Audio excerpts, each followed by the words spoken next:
We good? Yeah. Okay. TV on. Sage, can we get this other monitor on? Thank you. This is working. All right. Back on So, track. And we're on. Where were we? motion to reopen the February 9th meeting of the Southampton Village Board of Architectural Review and Historic Preservation. Is there a second? Second. All in favor? Aye. Aye. And we're back up. Okay, so let's go back to where we were, which is the Village of Southampton freeholders. You want to come up, please? And just top line us on the project. We'll see if we have any public comment or any other comments from board members. That was good that you adjourned. That was, it worked out. Congratulations. It's a big mess. Really?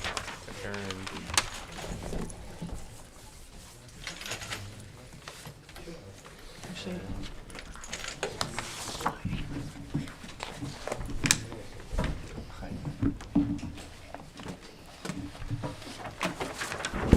I went and looked at it today. So good evening, Board. I'm Matt Jedlicka from McLean Associates, here on behalf of the Town of Southampton trustees, Joe McLaughlin, Town trustee. And this is for the trustees parking lot on the south end of Lake Agawam. And as we discussed before, bioswale planting, you had requested the rendering, which we brought a rendering, and requested that we change the lights, and we selected the lights that the village uses. I did in the packet, take a photo of one of the lights on North Sea Road, which is typical of what the Village of Southampton is now using as their standard light, which that is what we're proposing to use here at the project. Okay. Board members, any further comments? I would just like to say in the future, it would be really helpful if the rendering had any accuracy to what was really being. Okay, understood. Thanks. Do you have an actual planting plan? Yes, it should, well, I don't know if it's in your packet. There is, the bid plans that the town has a full planting plan, which should be in the packet from the original time that we came before you.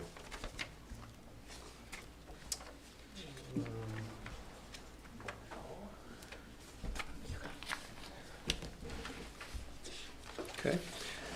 I think it's sheet 18 of 19 is one of the planting I don't In plans. this know the old package? one. Yeah, Forget it. and you're looking at a smaller version of it, but Yeah. yes, that's the planting plan. Can we put that up? Can that go on the screen? No one can read it, of course.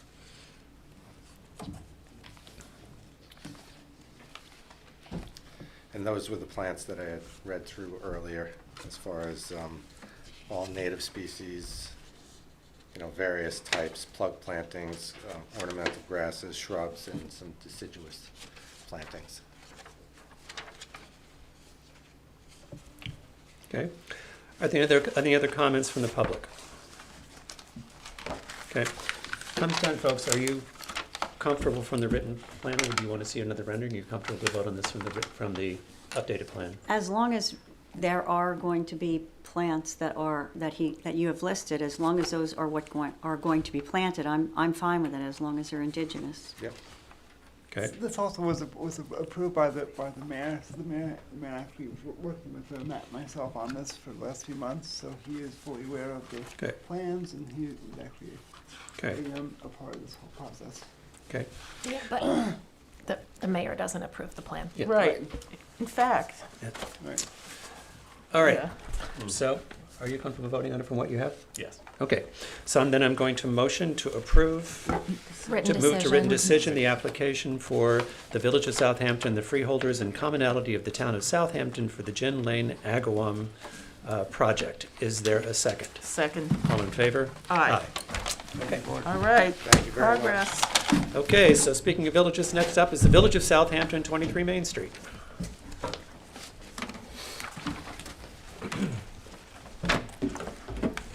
Oh. You'll start by stating your name. Sure, my name is Pete D. Pasquale. Okay. And the last time you were here, there were some concerns about the back of the building, and you're going to tell us what the changes are. That's right. Am I able to share?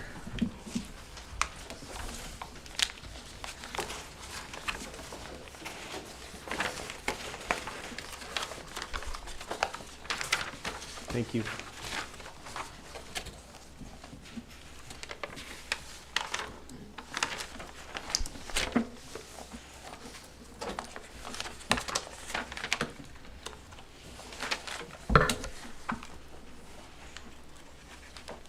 Okay?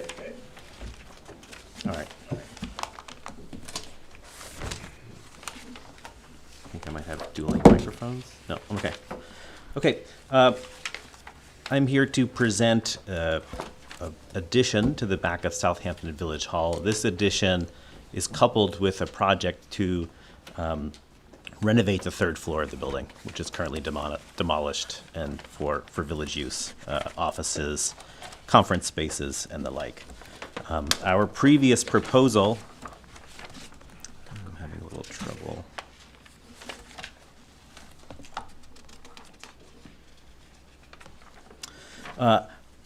The previous proposal was noted for its cold and institutional windowless exterior. We were advised to consider the same color and material palette as the existing front facade of the building. And we were informed the proposal should represent the village of Southampton, in particular, emphasizing its upscale and friendly qualities. There were members of the public and the board that suggested we carve out parking spaces, which were previously attempted to be preserved in favor of landscape buffer or trees. And we took that advice. We seriously examined and responded to the comments. We carefully studied the existing Main Street facade, particularly the details of the ornamental keystones, the brick arches, and the pilasters and trim around the openings.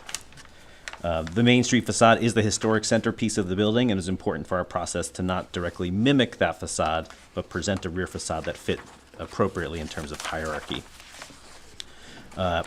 We also looked at some of the more subtle details of the sides of the original building, and that included some recessed brick paneling between windows, and then also a different language of brick header. The plan, as you see it now, before there was previously a vestibule and an overhang and a lift. The lift has been relocated. There is no longer an interior vestibule, but an entry porch, which I'll show you in the 3D. There are two sets of stairs to denote entry from the main parking lot and then also from the Southampton Arts Center. We provided a large planter here in front to show, to have a real significant tree to also help knock down the facade. Is that what you're reading from? Right? Yeah. Okay. There were, existing, there are 4 parking spots, and we've reduced that down to 2 handicap accessible spots. So what we're providing now is a small plaza. It denotes entry from the multiple directions. We've introduced a bit of signage similar to the front of the building. The meeting hall is lighter in tone and brought into the conversation and material the tone of the existing elements of the building. We've introduced windows where they're appropriate, where you can see where you can get light. You'll see further in the slides that this whole addition is that egress fire stair, and the configuration of the stair conflicts with windows that would be here in the second floor. So we provided a brick panel recess detail similar to what we see on the original building. It's the approach from the other way. There's the stair conflict where the landing between floor 2 and floor 3 would be directly in that window, and the stringer of in conflict with a window there. It seemed that keeping the scale, the rhythm, the detail was appropriate and also helped to distinguish it from other parts of the building. That is our approach. We're hoping that this represents a positive step forward and that we can build some momentum towards trying to establish the overall scope of the project. We also, this came up last time as a question. As part of the project, there are many things happening throughout, improving the fire alarm, the interior stair, third floor offices, but part of it, because it's a security issue, it's an ADA issue, it's a safety issue, we are proposing a replacement for the front door. The original front door was 2 leaves, biparting. That does not work from contemporary ADA code. And so what we've done is interpret that door into a single leaf door that allows for maintenance of the whole staircase as it's been built and the ramp as it was subsequently built. And so that is here.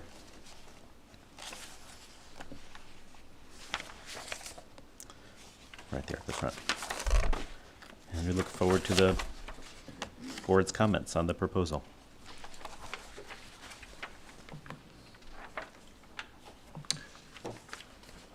Board members? Is the door much smaller? The 'Cause door, right now, we have like a kind of a double door look, and this looks like just a very traditional. That's right. So there are 2-foot wide sliding panels. This is a single 3-foot door for handicap accessibility purposes. There could be the opportunity to make it a bit wider at the cost of reducing the trim on the sides. Yeah, I would think a bigger Yeah. door would be Yeah, more appropriate. listen, Okay. A lot of people go in and out of. Yep. I And mean, also, it changes the whole scale at the front of the kind of building. windy. Right. Because you have 3 symmetrical openings across the front there. Yep. Yeah. it's just kind of minimizing the Yeah. entrance. I would make it a much larger door. Yep.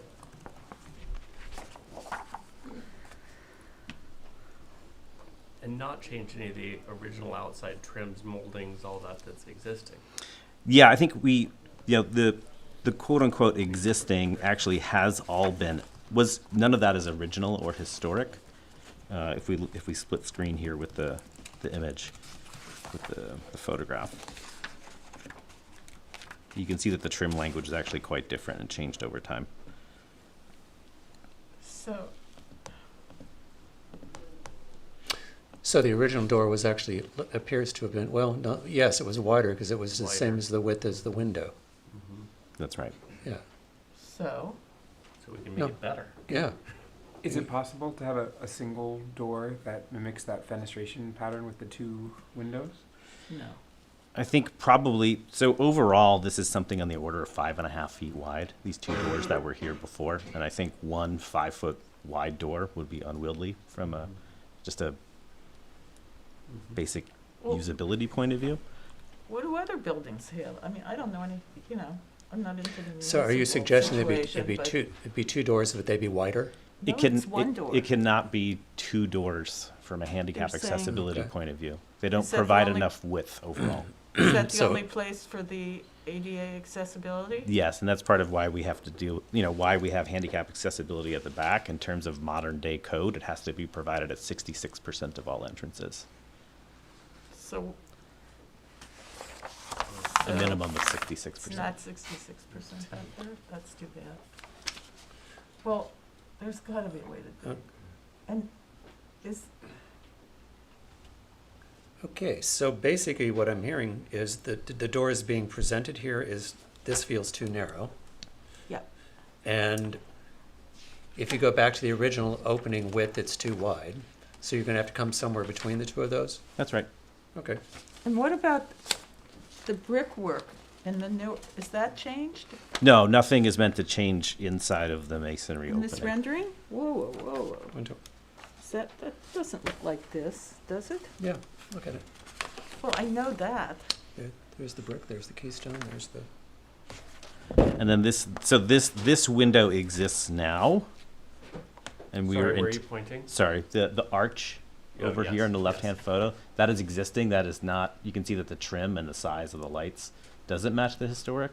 And I think we absolutely could look to make that arch more similar to the original versus preserving what's there now. Well, we should see that. so you're gonna come back and show us a different door option? Yeah, That's what absolutely. we- Okay.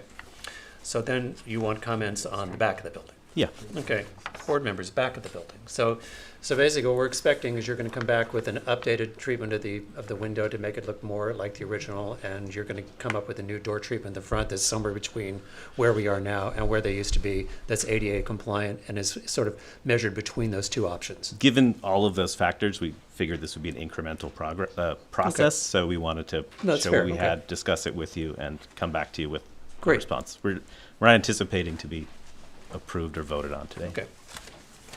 All right, then let's go to the back of the building. Wait, I still haven't got this. So the brick that you show in the door you proposed that we're rejecting, can we go back to that? Sure. Our intent is to keep all of the Okay, brick as we see so it that's today. now, that's the door that exists now, correct? Correct. Can I see your, but what you proposed, the actual brickwork around it was much different. And we can, There you go. That doesn't look any, if you look closely, which you can't there, but yep. there's a kind of decorative stuff going on, no? In terms of the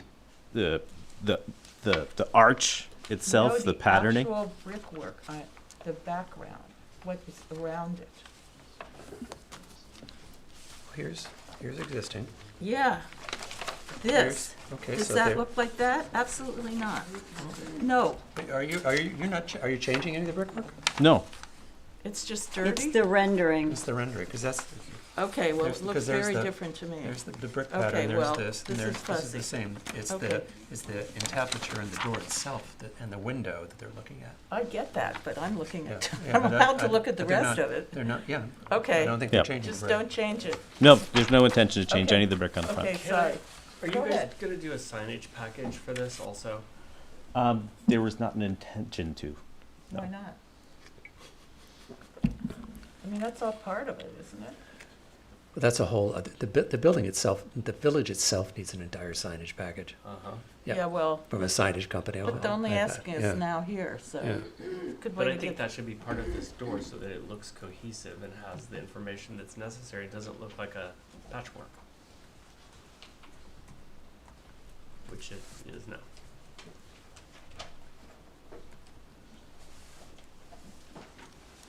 Okay. Now let's go to the back of the building.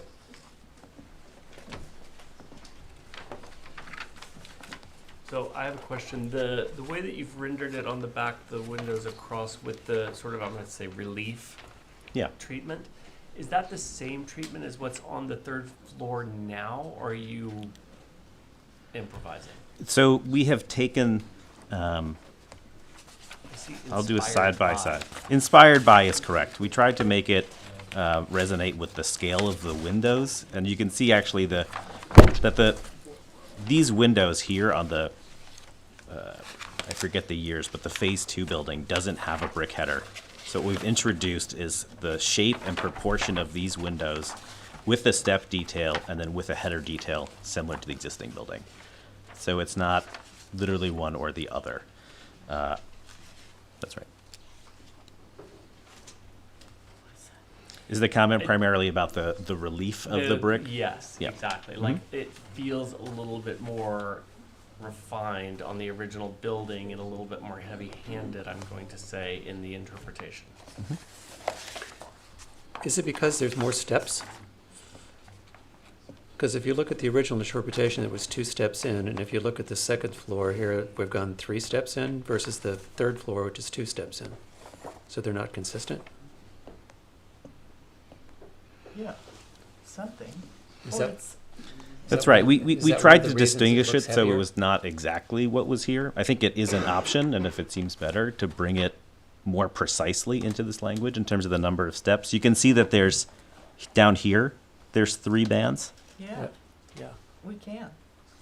I have to say, I like that you found that little detail up there because it's quite nice. I can't see In between. it. how Yeah, it's no, in I can between. see it, but it's pretty. What about those bricks? Are those imprinted? Are those fancy? Didn't we do this before? So there's a Flemish bond patterning, and then the short bricks, or a certain number of them, you can see were burned longer to create a darker Oh, effect. no, that doesn't bother me. Yeah. There seems to be some, on your version to the right, sir. Are those, is that the same color as? Okay, The intention is for the Pattern, same pattern. in pattern, yeah. okay, but is it the same color? Our intention, so we are in the process of procuring bricks and figure that we will have to show you what these bricks are Yeah, don't to get evaluate. carried away here, we did this with the lights on the last thing. No, the idea is that this brick feels at home, but we are also acknowledging that it's probably also going to be a little bit different based on what's actually made today. So that's a process that we know we're going to Okay, be here talking thank to you about. It's good to know.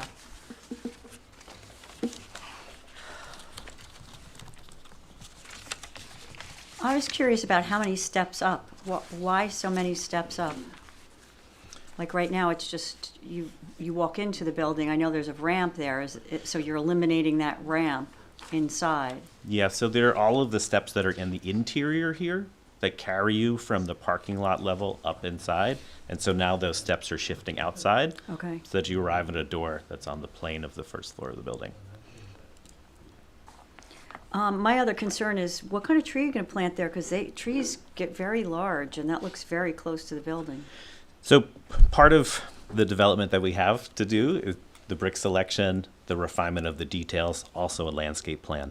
We're Right, going to okay. need to identify the species and know what that is. Okay, so Be- right now, this is just a It's conceptual. place card kind of thing? Yeah, Okay. because the project, the project is primarily was primarily meant to make the third floor occupiable. But there are so many issues of the building and trying to make sure we accommodate everything in terms of life safety, the project gets big very quickly. So what we're trying to do is to build some support and then refine things in a way such that it all adds up. So we Okay. very much we have to make that Okay, real. yeah, I would definitely keep in mind what you're planting there. What is the tall Pole? pole? I see on the on what's there now that there's a electrical pole. Is that what we're talking about here? That's right. Okay, That pole is existing. I Correct. know. Yep. Okay. But, and so is that just making it look, but it's just gonna be a pole like every other pole, is that correct? So it's a poll unless and until we can find funds or scope to do something else about it. Like buried electrical wires. Yeah, good luck. Or at the very least, clean Pet it up. project. We'd all- We're I'll- trying to do whatever let me we can direct here. you to my All right. street while you're at it, okay? My only comment about the brickwork is that you've got a two-step pattern on the third floor, which mimics closer to the original building. And when you take it to the additional step on the second floor, to me, it takes it in a deco direction that's not as consistent with the building. Okay. So I think if you would simplify that and take that one extra step back out, and make it a two-step instead of a three-step process, then I think it would be consistent. I think this entrance is much more appropriate than the last brutalist entry we saw. So I think you've come a long way in sort of understanding better what the need of the building is. And, I sort of understand why you can't have windows on the second floor because you're egress, but you've added them to the third. It's much more compatible and harmonious to the existing building than what we saw last time. So thank you. I think you've made some good progress there. So what I'm understanding is you're going to come back and represent that. Next time we're going to see an updated front door situation. That's right. Front door, more information on brick, Okay. refined details, and plans. Okay. Are there any comments from the public? Lighting? Lighting. Lighting? Lighting? Data flag back there. So the lighting was intended to be within this exterior vestibule and to not have any fixtures mounted on the surface of the brick. That is still to be developed in detail, but it seems appropriate not to put light fixtures on the brick. There's a light pole next to that telephone pole. Yeah, right here. Oh, So there but is it is a there- public, I mean, at a certain point, it's dark back there. All right. It's municipal, I don't Yeah. know. That's a good Sure, there question. are rules about it. Was there any signage proposed for the band you have above Well, that's what we're the asking. window there? Our intention was to do something that mimicked the signage on the front of the building. I'll bring that up here. Where it says AD Southampton 1911? I believe it just says Southampton. I think if I'm looking at it, the same one, it says Southampton and then AD on one side, 1911 on the So other. Village Building and then Southampton. Oh, yeah, sorry, the details on the side. Yeah. Yeah, that's right. So, yeah. And then have you discussed the plans with the fire marshal? We have extensively, yeah. Okay, great. Just want to make sure that's incorporated. So next time we see you, you'll tell us what you're going to put in that signage? Sure. Okay? And you'll take the comments about the brick in the rear, you will sort of update the front, and we'll see you again. Great. All right? Thank you. It Thanks looks for your much feedback. better. Thank you. It's going to come along. Thanks. So I'm going to motion to adjourn the Village of Southampton application for 25 Jobs Lane until February 23rd. 23rd work for you? Are you, next meeting? For me, it may be after that. Well, Okay, tell you what, let's do. Let's adjourn it to the February 23rd. Yes. And then if you're ready, great. If not, we can That move sounds it great. forward. Thank That you. way we can keep it moving for you. Very good. Thank you. Because I know we're a month in from the last meeting, so. Yep. All right, is there a second? second. All in favor? Aye. Thank you. Okay.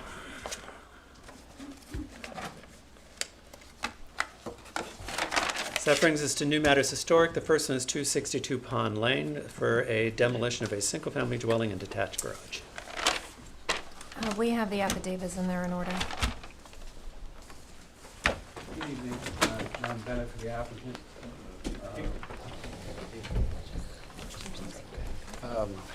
And with me are Jean Marie Hazelton, who's the owner of Susan Bates's lawyer. Oliver Cope has been retained by Contract Vendy for his, as an architect, but just also has a long history in historic preservation. And we do have a report from Zach Studenlaw. So this is a request to demolish an existing residence at 262 Pond Lane. It's an unusual parcel. I took some photographs only to demonstrate that the property had been posted. So, Yeah. I don't think it was posted today. Maybe, no, it wasn't posted today. It was posted. the no, I'm original saying there's hearing no was- posting now, is what I'm saying. I Oh, think, that's irrelevant. It was posted as required by the statute prior to the first meeting. I'm sorry, John, if a board member has a question, it's not irrelevant. Please don't address it as No, irrelevant, but if you may my answer it. response is But you may be legal, answer it it's nicely. irrelevant. I can answer it, but I Okay. also have to put the law out there. These are not jurisdictional matters, by the way. The only time that is a jurisdictional matter for I think it goes to notice just is- goes to how you speak to board members, but go ahead. Go ahead. Sometimes a response regarding what the law is clinical. There's a what and a how, but let's go ahead. I just wanted to point out, it was very hard to find the house today, to look at it, because that sign is no longer there. That was my point. And- That's all. Okay, all right.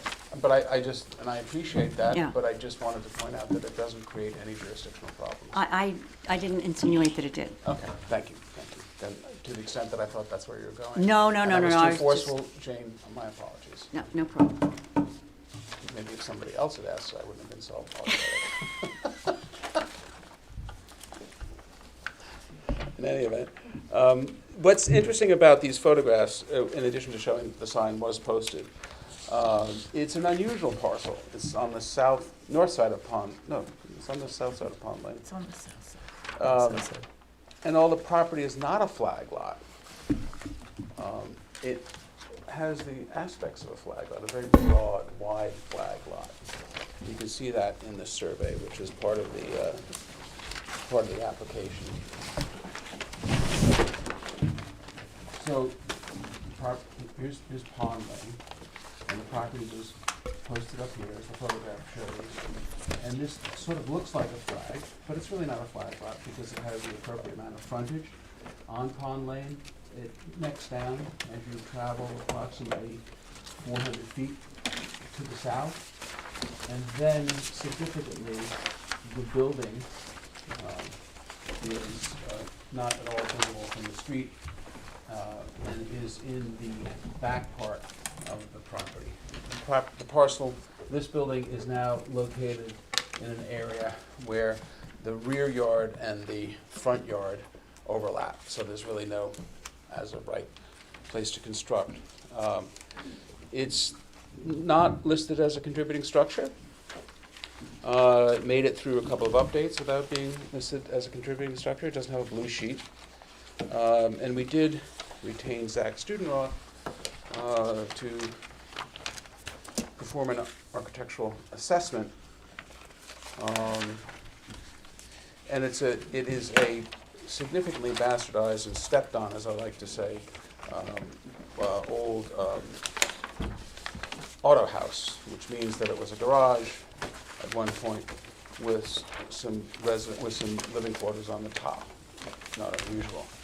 But I think Zach's findings are succinct enough and to the point that I'll just read them there. He was hoping to be here to present it, but I think he says what he has to say.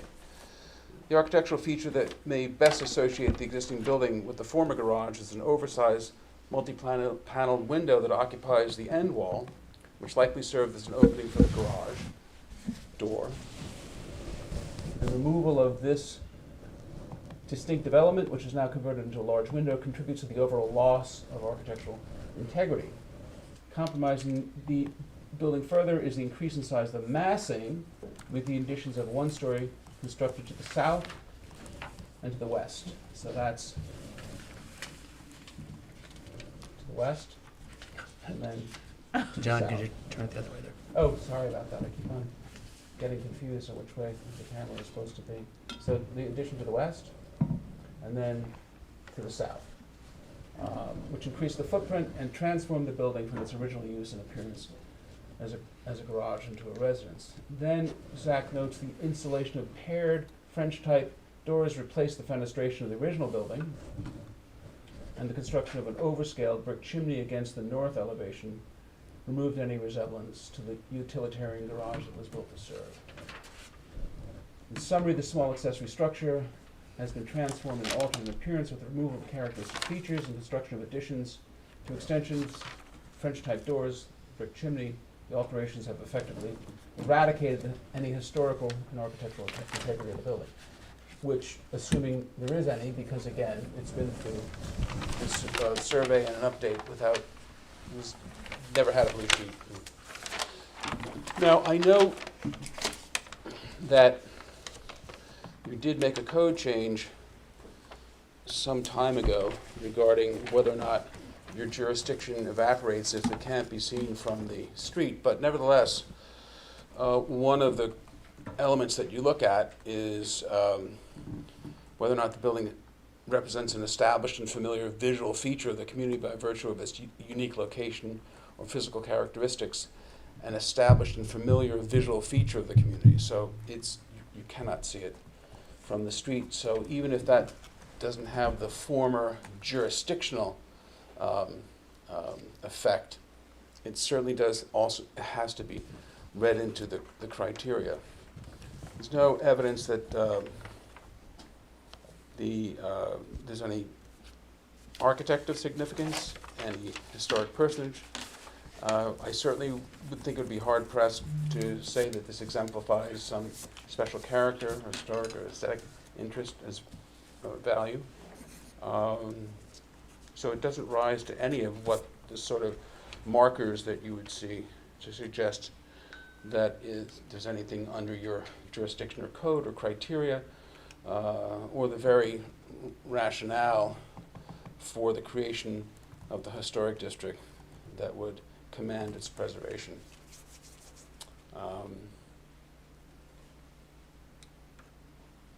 It simply has no significance, really, based upon the criteria that you would look at. And it's been, in what I like to say, because it may not be what an architectural historian would choose to describe it, but it's been stepped on an awful lot. And it doesn't even have the charm of what would be an original accessory building.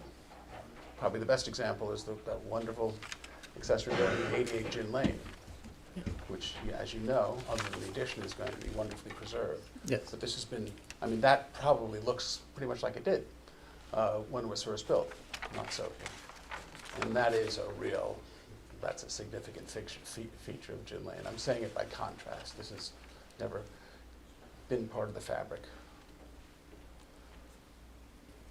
Any thoughts, Oliver? Or? You may or may not remember, but I did 252. Can you use the microphone, please? I did the restoration, renovation of 252 First Neck, and 260 as well, though 260 doesn't have any age to it. It just was a series of tweaks to make it better. Daisy Fields, which was 252, this accessory structure, in reading Zach's report, was actually part of that lot. So I'm intimately familiar with 252 Daisy Fields, and this doesn't have, for me, any resonance, even though it was originally part of that property, because it's so different from where 252 was originally and is now. Okay.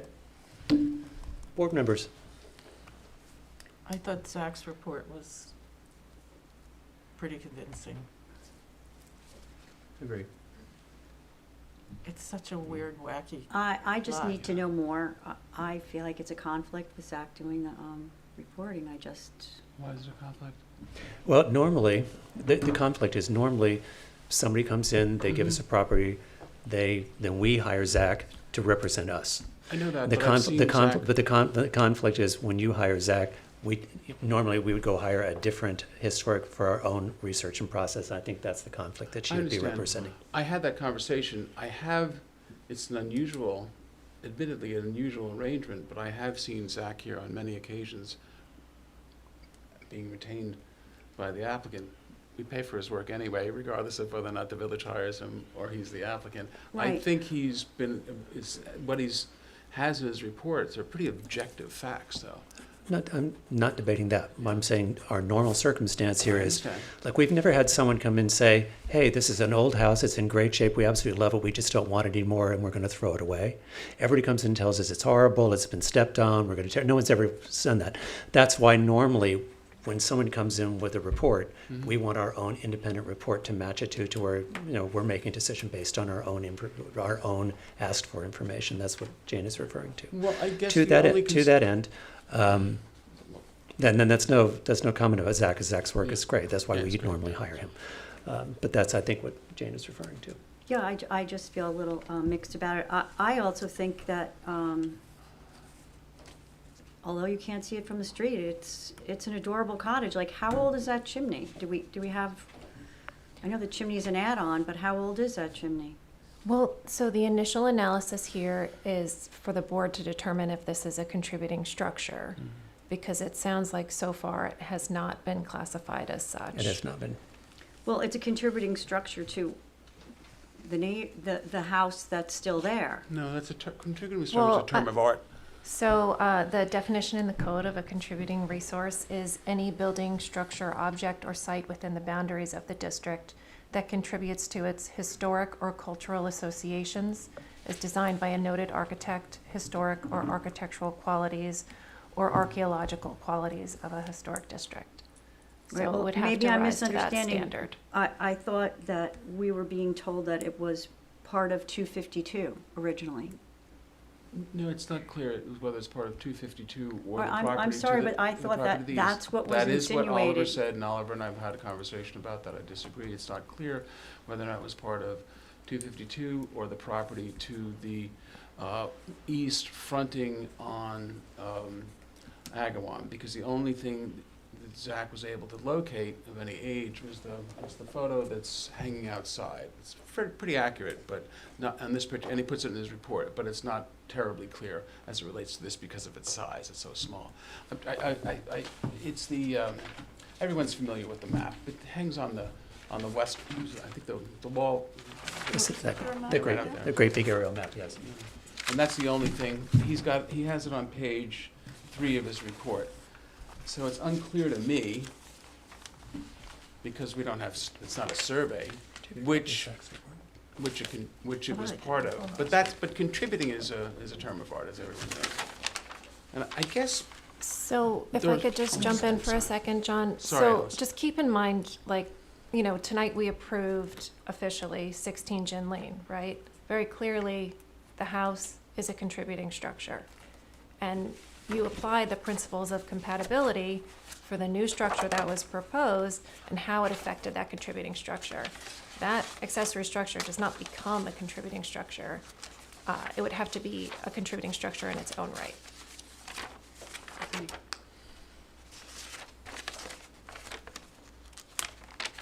And while I understand, I'm not poo-pooing your concern, Jane or Mark's, about the fact that Zach often works for the board, I don't think there's any, I think the real truth of the matter is there are very few people that do Yeah. what Zach does. So, we could go find someone to do our own report, but I think that would hold you up, so. But that's for procedurally for us, this is out of kilter. I thought he had a lot of, Yeah, I don't disagree with what he has to Facts. say. and, I mean, actual maps and things. I mean, it really was pretty complete, which isn't always true. just for going forward, is it the preference for the board for me not Yes, to retain him? Okay, that's a really, That's good. or good to know. discuss it with us ahead of time. okay. Yeah. Okay. Because I when don't- you're I don't paying think- someone yeah. to write a report, I think that no matter what, with human psychology, they may, I have a hard time with it. Really? so. That's the person that we. I understand We it, but have when to you're pay 'em being anyway, paid by which I think. someone else, Okay. I'm just saying, That's your that's what argument. bothers me, if I'm entitled to my opinion. No, Yes. I think she's just raising that there is an appearance of possible impropriety that we want to be careful with. I understand. Right. I Thank you. understand. I would Okay. just add that I think if the facts are so stark in this instance, it's not Um, as problematic, but I hear what you're saying, and it won't So, happen again. Okay, Thank you. Okay. good.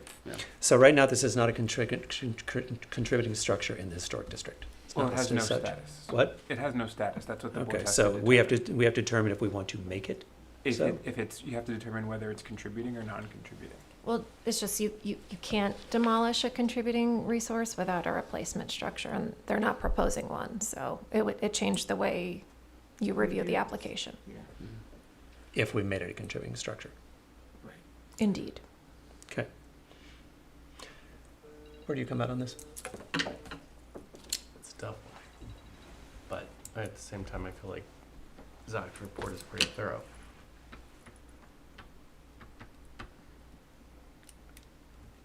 I think, I'm not the historic consultant. I'm Right. believing him. How's that? I read the report. So what I'm There's a hearing, lot what of I'm hearing is, evidence, yes. based on what you've read in I Zach's think report, you're it's too comfortable. bad, but Okay. that's the way it goes. But is there nothing else proposed? Well, Well, we that- have to. Here's the thing is, if we determined it was a contributing structure, then they would have to show us what they intend to replace it with. Right now, we don't have to do that because it's not a contributing Nothing to structure, replace. if I'm following procedure and hearing Alice Correct. correctly. Okay, so I'm sort of the belief on this one that it has been altered a lot of times and its original process is there, so I would actually not necessarily be comfortable making it a contributing structure, is where I come out on it. Okay. But I think we should hear from the public. Any comments from the public?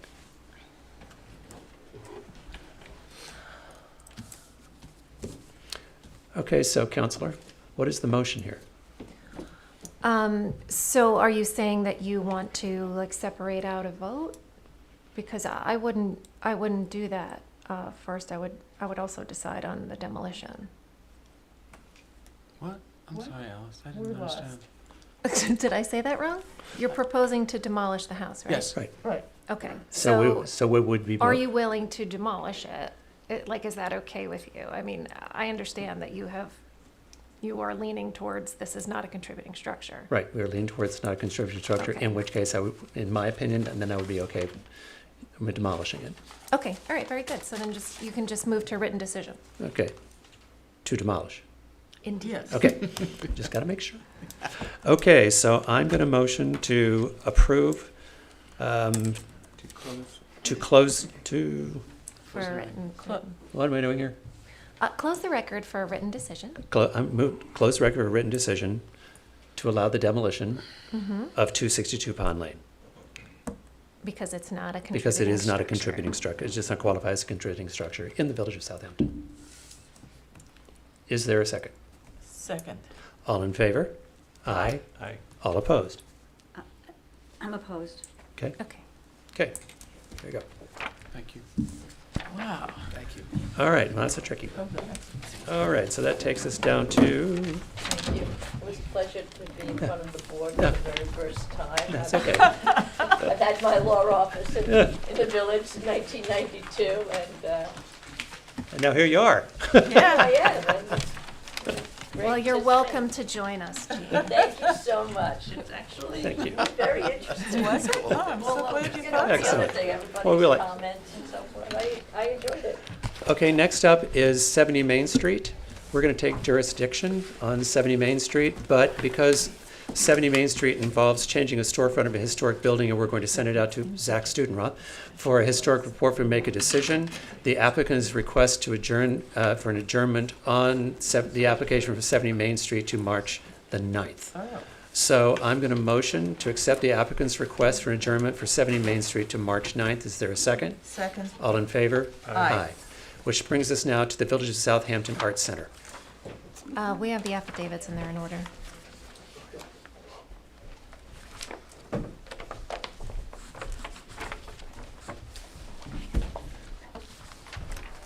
Oh, this is this thing. Good evening, board members. CMX Sami, Southampton Art Center, board member, village residents and architect. With me is Justin Bianson from LaGuardia Design Group. This is our second presentation to you.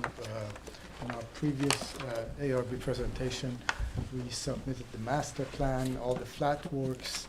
We got our approval at that meeting. At that point, we did mention to the ARB that for any structures above ground, we're going to be coming back to the ARB with details, and that's what we are today in front of you to present those details on certain elements of that landscape. There's 2 points I would like to bring that are a modification from what was approved last. Number one, we did go to the fire marshal, and the fire marshal required us to increase the size of the driveway coming from the parking to the courtyard, to the big courtyard. Originally, it was a 15-foot wide driveway, and the fire marshal is requiring a 20-foot wide driveway, which we did do so. What you see here in front of you, is this the revised, Justin? Yes, Yeah. this is the So revised this is copy. the revised. So this driveway that you see over here was increased by 5 foot to a 20-foot to adhere to the fire marshal's requirement. The second item that is a change from the original approved application is that is a old linden on the northwest corner of the property, which we were proposing to relocate, replant about 10 feet further north. Upon further looking at the plans of the amphitheater that we're presenting to you today, we decided not to move that tree. So being that it's an old tree, we just didn't want to jeopardize. We're just going to leave well enough alone and leave it there. Exactly. Okay. Yes. So these are the 2 changes from the approved plan previously. And from there on, I'm going to walk you through the different elements that are basically the structures. I can share the screen Yeah, if you could share the given screen. the ability. So again, what you're looking at is the proposed landscape plan. Let's move on to the next page.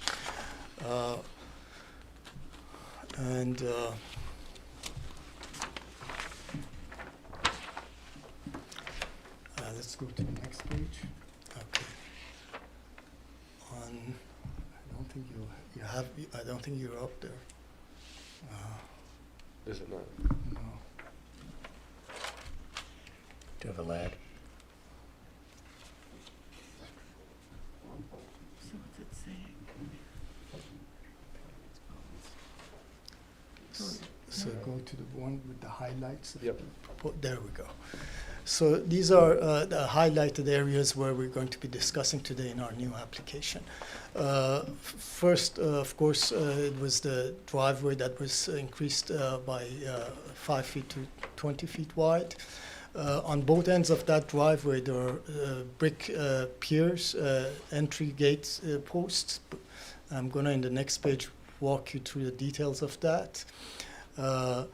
We are also introducing the 3 steps, which is the amphitheater to the west of it. This plays into the natural grading of the site at the moment. There are wooden steps, 3 steps right now, small 5-foot wide step, which we're basically expanding it into the arches of this amphitheater built into the natural grade. And then we're also introducing, presenting the details of the fountain, the coping of the fountain and the areas around it. And lastly, the sculpture garden, which is basically a circular brick seating all around with a sculpture on a stone pedestal at the center of it. These are the 3 items in front of you today. Okay. Let's move on to the next application. And the next page. Here's the fountain, the circular fountain. The fountain is about 20 feet wide in its diameter. The coping is a stone coping carved chamfered on the corners, and it's pretty much flush with the grading. We have a couple of seatings on the angles, as you can see, and 3 steps going up to the brick terrace that is off of the west wing of the original wing of the Southampton Art Center. Show me the coping. There we go. There's the coping, stone coping, which is very similar to the coping that we used on the eastern fountain, which was restored and renovated back in 2011. Sammy, do me a favor, pull that mic a little closer. Yes. Thank you. Moving on. By the way, the fountain does have a jet at the center of it. We did have a water feature jet from the original fountain, and we're reintroducing that in this new fountain. Moving on, the amphitheater steps. These are brick steps, 18-inch wide. They're using 2 soldier courses and a return in the center. They're basically die into the natural grade on the sides, and these are providing deep seating basically for people to lay down blankets and watch movies or presentations and so on at the stage, which would be underneath the linden tree. These are 3 steps with a 2-person slope, 6-foot typical depth between steps for seating and walking. And lastly, let's move on to... These are the brick posts by the entry from the parking. We very much were inspired by the existing Flemish bond of the brickwork on Job's Lane. We're using the same thing. There's a soldier course at the baseline and a soldier course at the cap of it. The corners of the brick posts are chamfered, similar actually, I mean, it's inspired by the entries. It's not exactly a post on the Job's Lane, but we're inspired by that. You can see the rendering of it below with a plate, with a bronze plate of the Southampton Art Center's name plate in there. And the cap is cast stone or cast concrete with pebbles, again mimicking the existing caps on all the Job's Lane brickwork. When we restored this wall back in 2014, we actually replaced a number of these caps. And at that point, our challenge was to match it, and it worked out pretty good. So we're going to be very much matching exactly the same finish and colors. By the way, have located what we call the brick swell belly bricks. These were back in production way back. They're not existent anymore. On one of my jobs, we found a few pallets up in Chicago. We finished that job, and there were some extras left, which I sent it to the village's storage site, and we have that, and these are going to be using exactly that same old swell belly bricks. That's great. To match the old look of the grounds. The other four posts, which are around the courtyard, are much shorter. The ones on the street is 6 foot tall. The ones around the courtyard are 3 foot. 3 foot, which is basically the same height as the evergreen hedge that encloses that brick courtyard, which you can see. Again, Flemish bond, and at the cap you have a soldier course running. And let's move on. And lastly, this is the sculpture garden. We have this sculpture from the original collection of Mr. Parrish out here. It's going to be sitting on a drum-like stone base, which we still have not located and designed. One of the hopes that we have, we're still looking around, is to match the Caesar's basis, which is basically a column with a base, and it's capped. At this point, this is a minimalistic one, which works quite well, but if I do find a column at that size, which I'm looking around, I may use that, because that will give us a little bit of a base. And surrounding this is a circular seating, again using Flemish bond, same type of brick. This is not the historic swell belly brick. We don't have enough of it to use that, but we're using two types of brick color to kind of mimic that old look. And the cap of it, the seating of it is also brick. That's the extent of our proposal. You have also specifications on some lighting, both for the posts at the north entry, and some lighting is worked into the underside of the brick at the amphitheater steps. So you don't see the source of it, you just see the projection of it. Okay, thank you. Board members? Mm-hmm. I think it looks great, I'm all excited. When's it gonna get finished? We've We need it. basically started, You did? and we started as far as purchasing of the bricks, lining up all the contractors. We need one more week for this snow to melt, and I we're think it'll starting. Your take lips to longer. God's ears that it's 1 week. Yeah. Exactly. We're gonna, Because we have a It's lot been of tough. work Yeah. between now and early spring when we're Yeah. starting our next show. So we have a very tight schedule, but we're pushing ahead. Jane? Yeah, I think it looks great. I'm excited to hear that you're renovating and So are we. I mean, Yeah, I think it's a beautiful enhancement. It's great. Are there any comments from the public? Okay, and I'm going to motion to move to written decision to accept the application for Southampton Art Center, 25 Jobs Lane, based on drawings presented on February 9th. Is there a second? Is there a second? second, All in favor? Aye. Aye. Thank you. thank you. Okay, so that brings us up to 393 Hill Street. Do you have the affidavits and are they in order? Yes and yes. We may need to unmute our architect who's on Zoom, Meg. Okay. Why don't you guys start by introducing yourselves to the record? Sure. I'm Allison Lively. I'm Mark Fenichel. Great, thank you.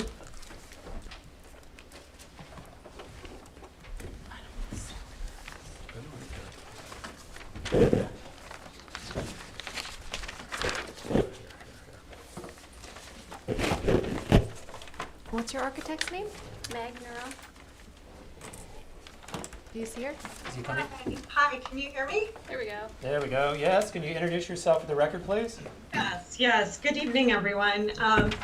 My name is Magnary Mayel. I'm the architect of record for Allison and Mark for their single-family residence at 393 Hill Street. Okay. Okay. So is it all right if I share my screen, or are you sharing it? No, why don't you share your screen? That'd be great. Okay. Yeah, I think that's the easiest.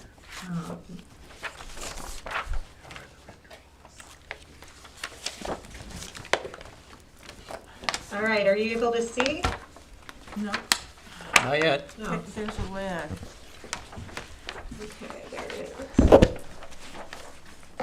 There we go. Now we see. Okay, great. So I'm sure you have all the drawings in front of you. I apologize if you're looking at the 11 by 17 sheets. It might be a little hard to read since those are printed at half size. So basically, Allison and Mark are requesting some minor additions to the exterior of their home, as well as the addition of a new driveway gate at the front of the property. So it's set back a little bit from the property line to align with the center line of the existing hedge. And I will jump ahead to Exhibit 1, which we submitted, which is an elevation of the driveway gate. As you can see, we fully intend I'm sorry, can to- I ask you to take us through the house first and then we'll do the gate? Okay. Home first, then. Yeah, because then it site. helps to Okay. know how the gate relates to the house, so let's look at the house and then we can talk about the gate. Yeah, absolutely.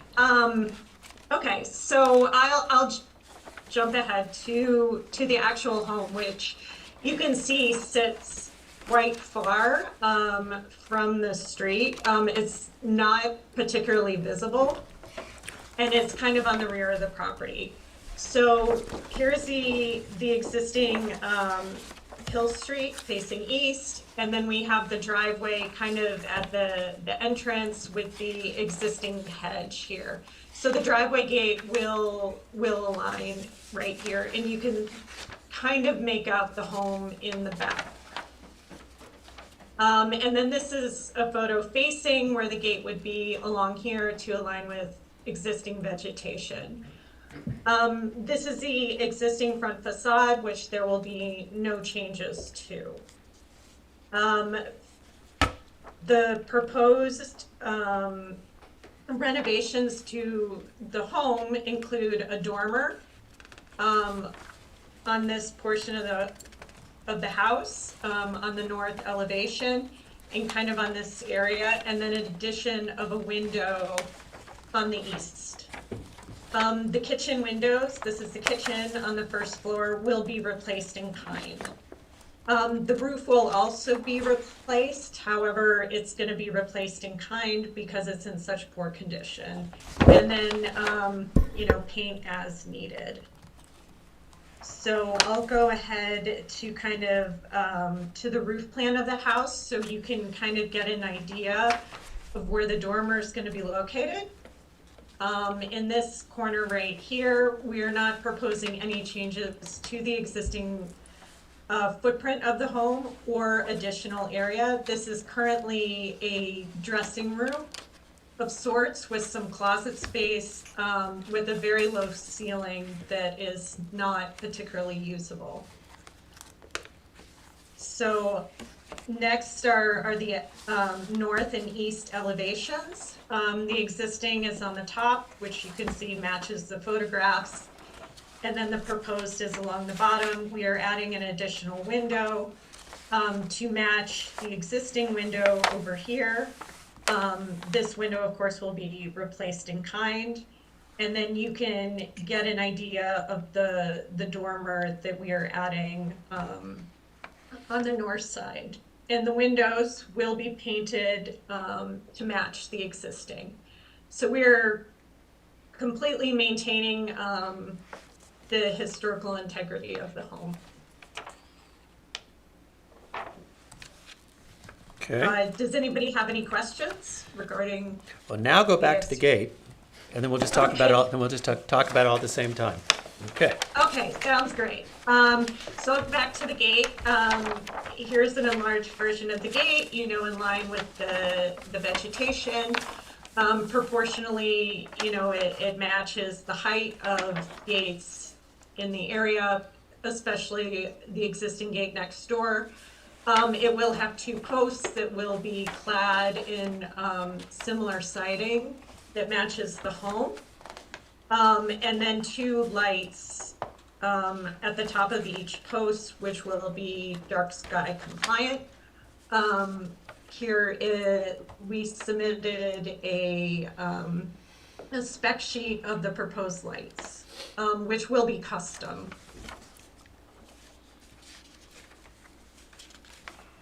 And then also a note on transparency for Exhibit 1 that we fully intend to comply with the minimum of 40. What's shown here is about 45%. However, this will be a custom-built gate, but I want to reiterate that we have full intent for compliance. Thank you. Okay, board members. What color is the gate? White, White. to match the house. Does the window on your new dormer match the window on the far left side of the back facade? Let me pull it. Yes. I'll pull up the elevation to reference. Yes. Same proportions. Yeah. Great. Great job putting together Yeah. cohesive plan here. Looks very good to me. When you said the same material as the house, the pillars on the gate are going to be painted shingle? Yeah, they're wood shingles, Okay. wide planks, yes. Okay. I think it looks great. And what's the mechanism for the gate? Well, maybe Allison and Mark can speak to it. It's supposed to be an automatic. And you might want a house number on there too. There's not a gooseneck on it, right?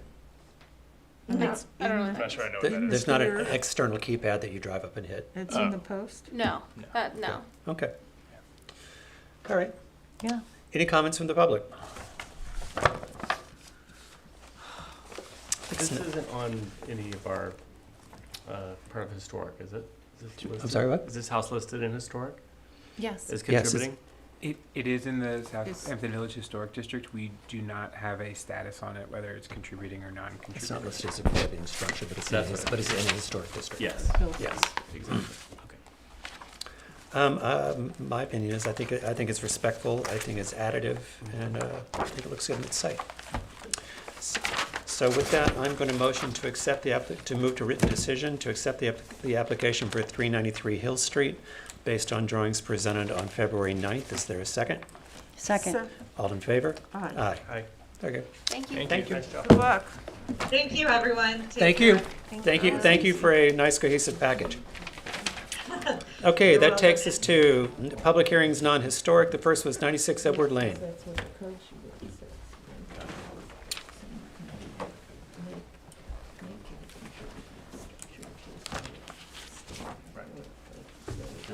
Anyone here for 96 Edward Lane? What is, Hi, it's Brian Brady. Oh, hi, Brian. did you get any new Okay. information? We don't have any, We don't have any submissions. Yeah, I don't think we have anything We new. don't have any, no paperwork. none of us got anything. Was there something we were supposed to get?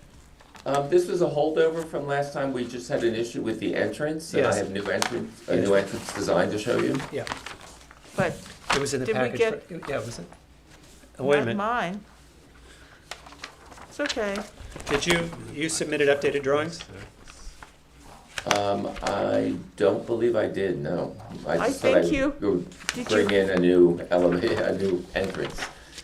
Yes, Yeah. but no one, the public can't, I mean, we didn't see it either, but, okay. let's Oh, see. no, it's not okay. Brian, what you're about to show us was not submitted to the village by deadline? It was submitted for the last meeting. Oh, then, I'm looking at the last meeting, I don't see it though. okay, go ahead. When was the first time it was? The last meeting was because of the snowstorm. Yeah. And so it was on the yeah. one before that. Yeah. So It was what on you're, January 12th, right, going back to that one. Here, I have it. go ahead. Added to that.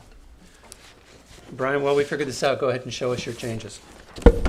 Okay, so this was the proposed design for the new front entry, and there was an objection that it felt too Oh. tall. It was- And I was sort of struggling with that, on what to do to make it feel less tall. There's an arch in here. I have a feeling maybe it was because of the rendering. But the only thing I could think of to change would be to take out this arch and make it flatter. And whether or not that makes you feel it's less tall, I'm not sure. I don't think the question is much tall as it was fancified. Right, and does it still have 4 columns? It's 2 columns and two pilasters. Oh, okay. And then that was the original. Yep, And this is the same one that I've done on a house on North Main Street on a ranch. That's, that's not really a ranch, but, okay. well, it has dormers. It's a ranch with dormers, It's yeah. still, Still too much, huh? Well, hang on. Right. that's Let me get fine rid of it. there. Where you- That's fine, but that's not what we're looking at. Show us what you're proposing for this house now. Okay. That. That was before. Well, Four. that was the before, and this is And the here's the after. simplified Oh, after. it still has this on stilts to me feeling. And it's This is intrusive. only, the door is only 7 feet tall. Yes, but what's around it is a lot. What? Okay. And that roof line got pushed up. Yeah. It just doesn't seem to fit. I don't know what else to say. Is there a, if you take all that off and just have a door, how's that feel? That's what's there now. Not bad. Yeah. No, my clients are very formal people. They wanted a formal feeling entrance. Well, then can you, Yeah. I don't know what you can do. I'm not an I think architect. what you're hearing is it still feels, Artificial. Is it the Like- columns? Do you want me to put it on brackets, maybe? No, it's still gonna be up. well, But- if you it's a bracketed it, portico. but if you bracketed it and pulled it down a little bit, it wouldn't be such a striking element, because basically you have what is a lovely ranch house, and then you've got this very sort of formal entrance sort of pushed onto the front of it, and I think that's what people are objecting to. So I think there's a solution. I think there's a solution that gives you coverage, rain coverage for the front door that doesn't look like it's borrowed from another house. So maybe putting it on some sort of brackets Yeah. would help. And Yeah, can it be, because I think it be would- lowered, because Yeah. in this picture of the original, it shows that it looks like it's above the column, like it's got some height above it, like 2 bars going across. So can it come down a little bit?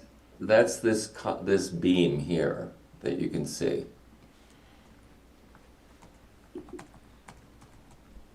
This. And that's to get the roof line to align. Yeah, I think, well, first of all, I think taking the arch out of it simplified a little bit, which is good. I think your bracket solution is probably better than the post into the pilaster into the house. It's a simple, beautiful house with a lot of architecture at the front door, which seems heavy for the facade of the house. So the bracket solution may be the right one. All right, well, let's try that. Okay. So, See you next time, huh? any comments from the public? So, you're good for Feb 23rd?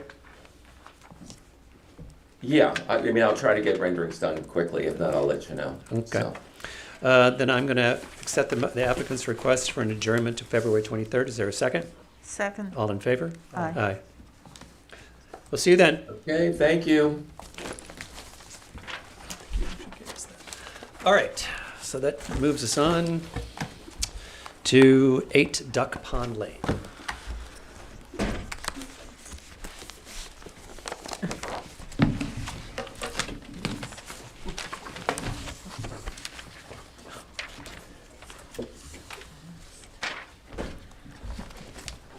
I said, yes. Well,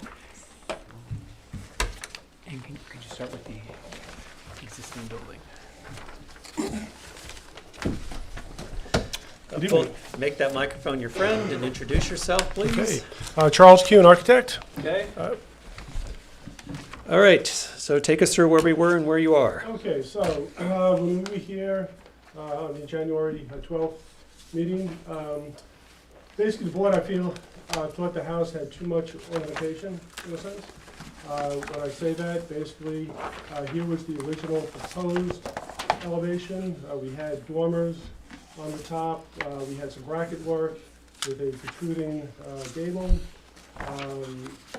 which, the board just felt was too busy, and we sort of agreed at the end. So the top illustration here, as you can see, we took out the three dormers up on top, as well as there was a shed dormer up here, so that all got eliminated.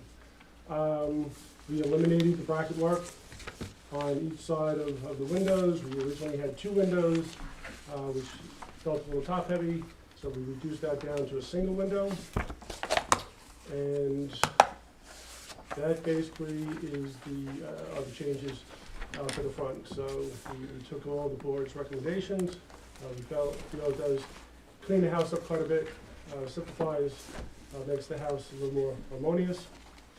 So that was the front. In the back, I'm not sure, I should have it. So what we had on the back, the two main things the board had concerns with was, one, the amount of glass. So we did reduce the amount of glass by almost just under 30%. In those areas, basically, we eliminated 2 windows by the kitchen. We reduced the 2-story glass element there. We also reduced some of the size of the glass in the rest of the house. So we did take the amount of glass down to, just under 30%. And I believe that was really most of the concerns.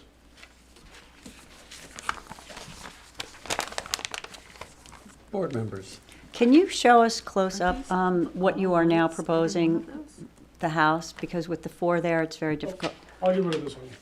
I'll get rid of that one. So basically, these are the new designs. So the front elevation, again, eliminating the dormers, eliminating the bracket work, and the back elevation, again, reducing the amount of glass work. what's in the, sorry, go ahead. Are those all light fixtures on the back there? Yeah, there's a lot. Those are light fixtures, yes. How many do you have up there? We basically, there's 2 by each of the sliding doors, and 1 by the single door here, so every On the door- second floor? Yeah, these, and what I mentioned the first time I was here, this deck area, that's a pergola type of structure, so it's not a deck. Okay, Where we do introduce sliding doors on the second floor, but it's just a railing, it's not a deck that protrudes out. It's a little Juliet balcony. It's a balcony, yes. and there are lights.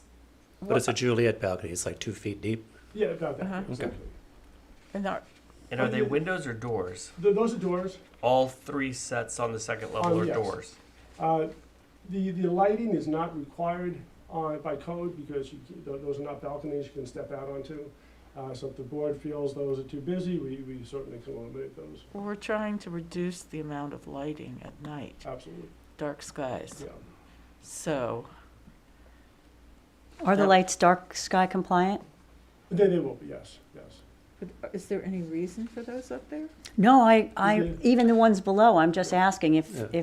you're, They're They're too- typically not on the outside of windows, but they're sliders, so it's like Yeah. weird. I hear- But like, I but hear- like it's not a door, so I feel like Yeah. I think they should go. Look, I will say they serve no. And they stick up high. I would rather see windows there than doors, because if you have a door but you're not going anywhere.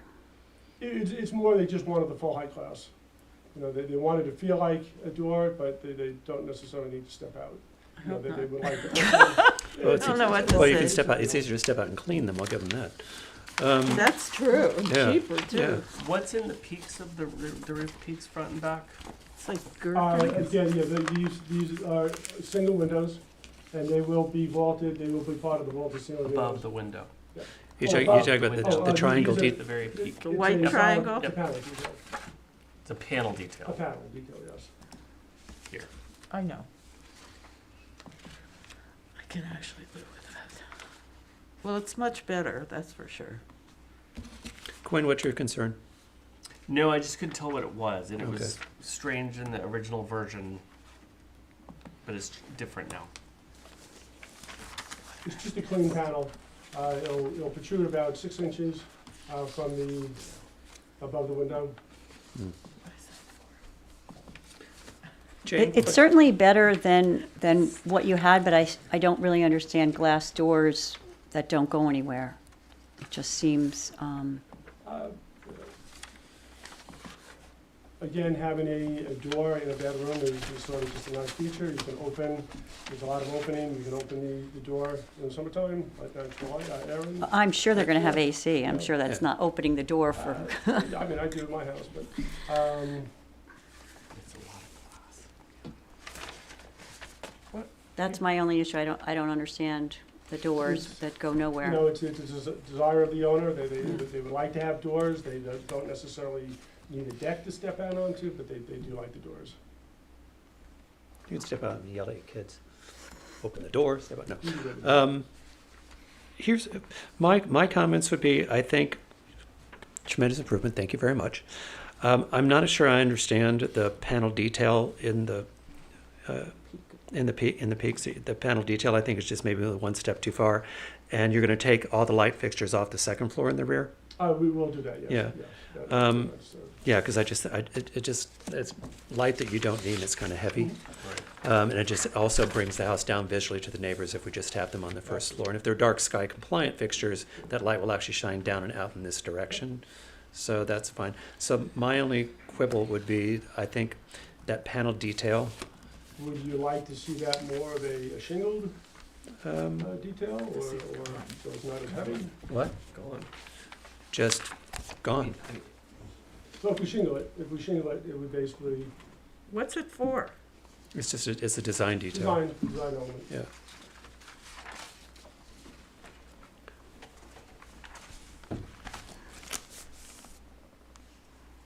Yeah, I think everybody's thoughts. So if they just shingled it, would that take it back for you, or just take it out altogether and just make it a wall? You could do that as well. I think you just lose it and just make it, I think there's enough going There's on. enough You going don't on. need Let it that. sit up instead of like Yeah. chopping it off. And it actually makes it heavier up top, which I don't think Yeah. you need. yeah, I think if you just lose that, Yeah. Open. the house Yeah. won't feel top heavy. If you but losing that and the light fixtures, the second floor will bring it visually down, which is great. I think the improvements at the front door are great. Yep. The reduction of glass is much appreciated. And are there any comments from the public? It was quite public. All right, so do you think you can bring us back and show us those by Feb 23rd? I'm just gonna ask a request, if you feel comfortable approving the application with those conditions. Can he write on the I thing? can certainly have the Yeah, he's here. drawings back pretty quick. The stipulations? Peaks and light fixtures. That's totally up to the board. You guys comfortable with that? I'm comfortable. Yeah, I'm comfortable with that. Okay, well, here's the deal. We'll stipulate it, then you'll have to bring us new drawings, and I won't sign them until we've seen it. So I'm going to motion to approve the application, because I do understand that you've lost a month here because of we had to cancel a meeting. So I'm going to, which address am I at here? I can make sure I get the right address here. To approve the application for Duck Pond Lane with the stipulation that the triangle panel detail is removed from the front and rear, and that the light fixtures on the second floor are removed. Absolutely. Is there a second? Second. All in favor? Aye. Any opposed? Okay, Have a great night. thank you. Thank you. If you will just bring it to the building department, they'll let me know when they're in, and I'll come and take a look at that before I sign it. I'll do that. Okay. Very good, thank And we you. just need the 2 full-size sets. What's that? Just the 2 full-size sets. Yes, Yep. absolutely. Thank you. Okay, thank you. Okay, so that brings us to 258 White Street. Is this the one that I can't stand? Do you notarize my signature? Where is 258? Oh, there we go. If you'll state your name, please. Good evening, I'm John Wines. Hello. But we've seen this before. Dan Kissinger from DK Architectural Design. Is this, Okay, tell us where you're at. Okay, so we were at a meeting a while back. Yep. You asked for some specific things and we tried to address them. Right. If we start with the front page of the renderings, which we have here, we addressed one, the color. The first thing you brought up was the idea of going from... These are the right ones, right? Yes. Yes. Correct. January 20th? Yeah, I can't read it. Yeah. Okay. Okay.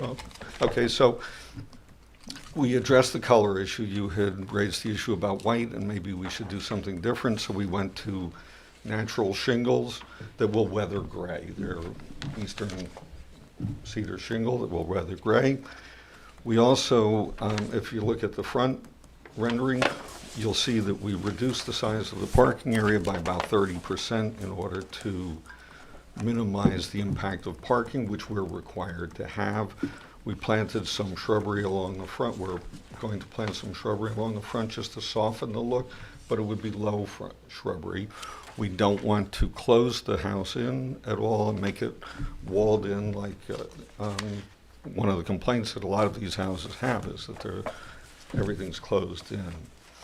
So we also added an updated landscape design to your package, which shows that we're going to try to match the privet hedge that's on the west side, put it on the east side, up to the back of the, about even with the front portion of the house, and then along the pool side on the west side, and also on the east side, we're going to use Virginian arborvitae, which are very similar to green giants, but they stay very compact.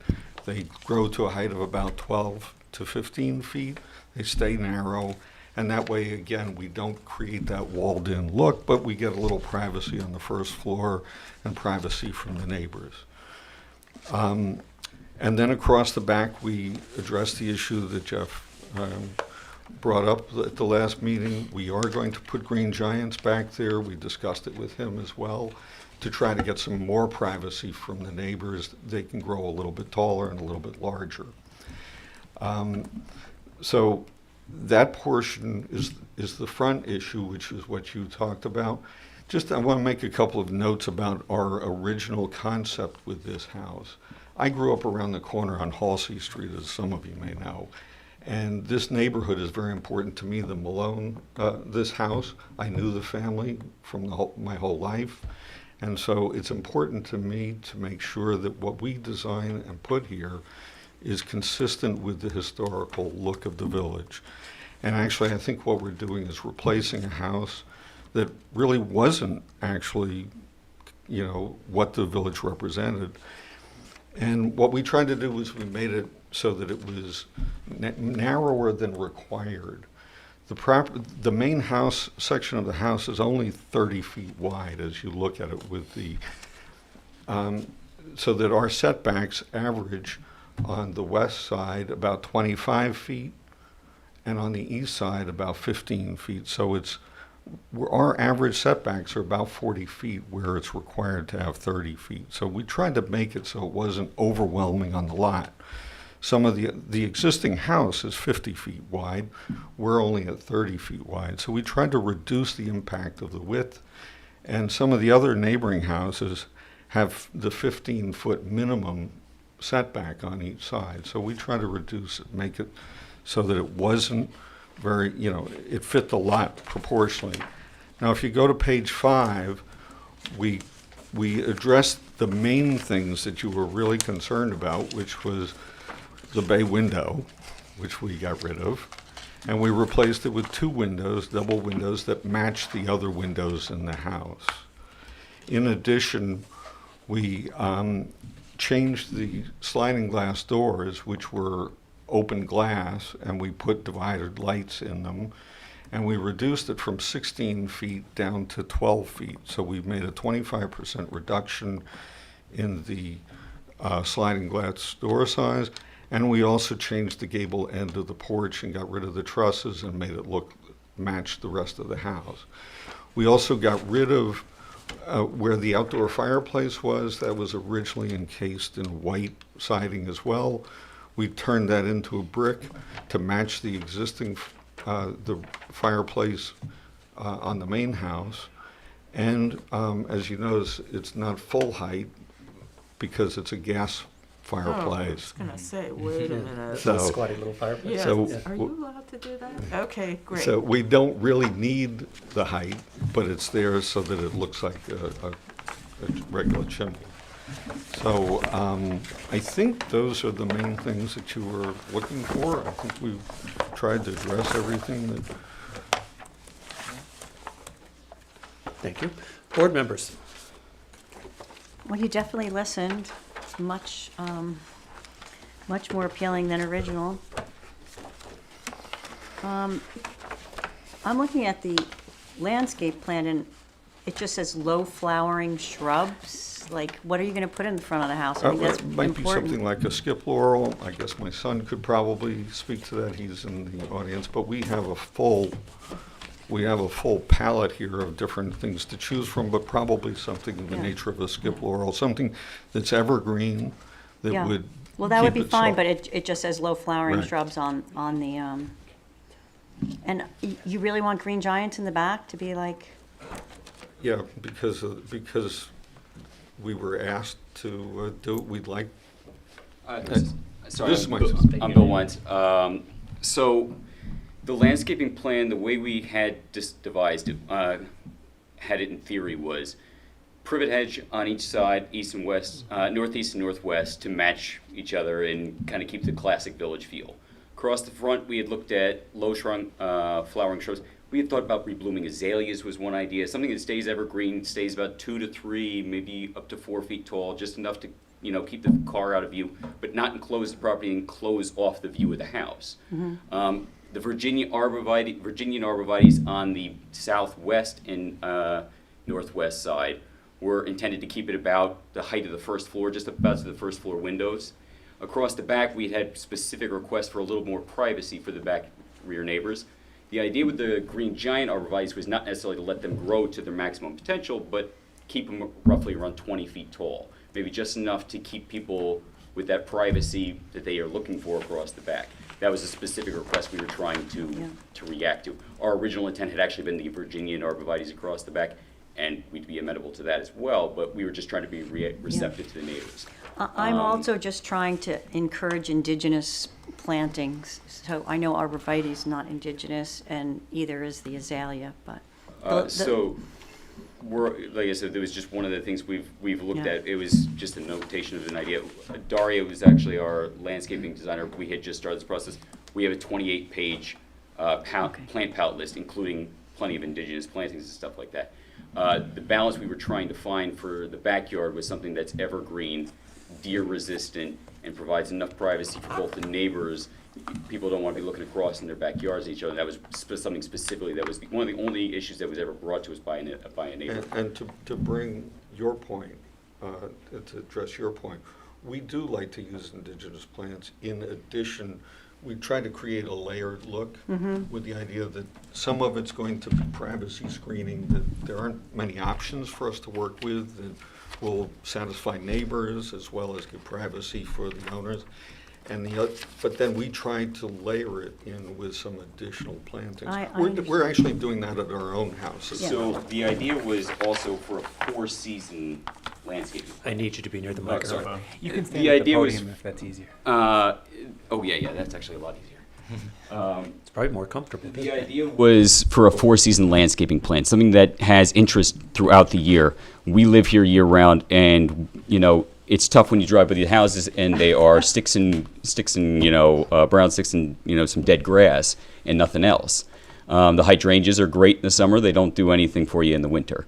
So like I said, we've been working with Daria for the last 2 months trying to come together with layered gardens that has evergreen foundations with flowers, and we have put bulbs in for the spring. You have flowers that are blooming in the summer, like the hydrangeas or things like azaleas, or trees that are scaled appropriately to the lot. For example, we have some blooming trees. The idea was to keep them relatively compact and dwarf, something that's maybe 8 to 10 feet tall, so that it doesn't overwhelm the property. Because another thing is a lot of new houses, they are just completely either barren and look like no one put any effort at all into them, or they look like they're completely overgrown and they just threw stuff in as close as they could to each other and overplanted it.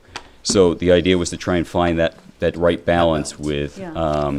Thank you for that. Thank you. One of the things we were thinking about was camellia, which is more of a native plant. We used it at our own house. So Right. these are things that we try to keep in mind. Okay. Well, I think the house looks much better than the original plan. Thank you. Thank you. Any comments for the public?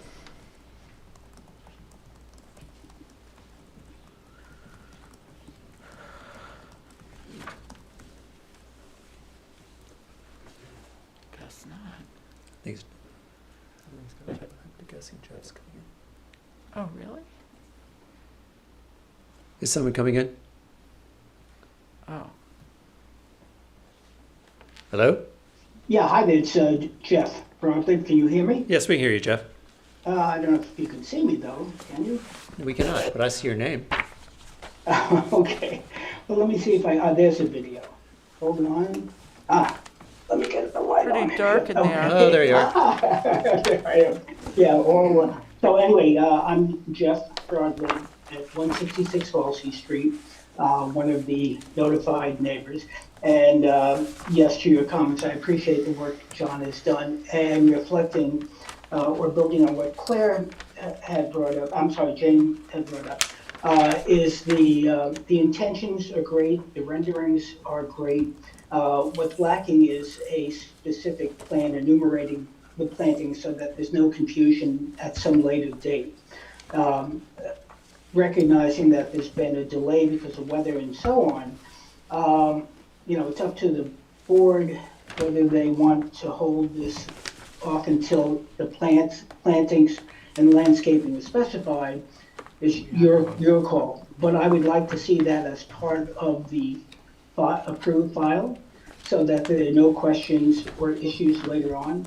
And to the point of green giants on the south side, which is the back, and I know from speaking to my neighbors, but I can only speak for myself, is that that would be supported. There are abutting properties to 258 that are backed by two properties in between that are bordered by hedges, regular hedges. And I can tell you during the winter, you can see right through two yards to those. So I appreciate the fact that they want to put in green giant arborvitaes, which are very effective, and to the extent that they grow 20 feet, that's perfectly fine. We use that on our property for some privacy with our neighbors. So in any event, that's a long way of saying that I appreciate all that's being done. I would just like to see and be part of the record that yes, the planting and plants are specified. Okay. If I may comment to that, I think that may have been the first landscape plan, but the second landscape plan that you have that was part of the record specifically shows green giants on the side and the back, Virginian arborvitae along the sides, shows the location, and the only thing it doesn't say is specifically what those low flowering shrubs would be, because we were undecided between camellias and a couple of other things, because we have a lot of different options. So it's the only thing that wasn't enumerated there was those low flowering shrubs, because it even describes pentacle hydrangeas, it couldn't be much more detailed. Yeah, the only thing that would be missing is literally a detailed plan of the flowering beds, but that's a No, level of that's not detail that we would necessary, also like to have some leeway to do some shopping in the spring and summer when we can actually go and see stuff physically in person at Fowler's and places like that, rather than to be, tied down to a plan made in January. We tried to identify in writing on the plan the items that were specifically raised as a concern. I'm fine with that. I'm fine, I really appreciate your limited setbacks and your being nice to the neighbors. It's impressive to me. I think in this neighborhood in particular that has issues with that, I know. Everyone, right? I would tell you that the changes and the color changes Yeah. and the architecture changes are spot on for the house. I think the way that you've managed to move more cars to the rear for less street-facing parking is appreciated. I think you've done a good job screening out and defining what your screening plants are going to be around. And I think it does feel like the only thing that's missing are the shrubs around the front and the ornamental plants around the front in the drawing that I'm looking at. So I think I would be comfortable with this plan. So with that, I'm going to motion to approve, where am I at? Make sure I get my street correct here. The application for 258 White Street based on drawings presented on February the 9th. Is there a second? Second. All in favor? Aye. Aye. Okay, thank you. Thanks. Thank you very much. Have a good evening. Thank you. Okay, so that takes us to 29 Corrigan Street. Let's get them all. Is that? Hello, everyone. Good to see everyone. I'm Zach Hello. Clanahan, representing the clients at 29 Corrigan. We had left off a month ago with a couple of requests to check with the building department about the safety of the pool, and also if this works according to code with its adjacency to the structure. I did check the next day. I went back to Chris Talbot, checked with them. Everything meets pool code compliancy, so we were good on that level. We were also asked to adjust the amount of glass on the south elevation. Yep. You wanted a 20% reduction, so we pulled one panel off. And what we noticed is the panels were actually a little bit too wide because they were bifolds before. So even with one panel off, we felt it didn't fit properly, so then we matched these actual glass lights. So it actually is more than a 20% reduction in our 5-panel design. We always like more. That's good. So I think this is, and I agree, it was good to pursue this. It feels more in character with the other elevations. I Agreed. think it was a good move. Yeah, Okay. Board members? all good. Yeah, much improved. The pool still makes, I think, us a little nervous, Makes but us mothers. Yeah. Nervous. I understand. Really. If they Any need a comments? lifeguard, they should call me. Any comments from the public? First of all, thank you for going back to the building department, and thank you for listing the changes. I think they have made an appropriate change. I think it looks great. Thank you. So with that, motion to approve the application for 29 Corrigan Street based on drawings presented on February 9th. Is there a second? Second. All in favor? Aye. Okay. thank you. Thank you. So that brings us to 234 Wickapog Road.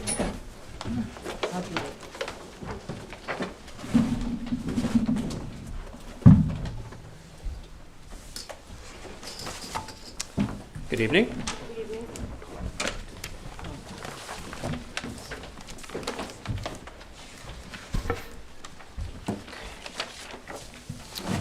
You can start by introducing yourself. Yeah.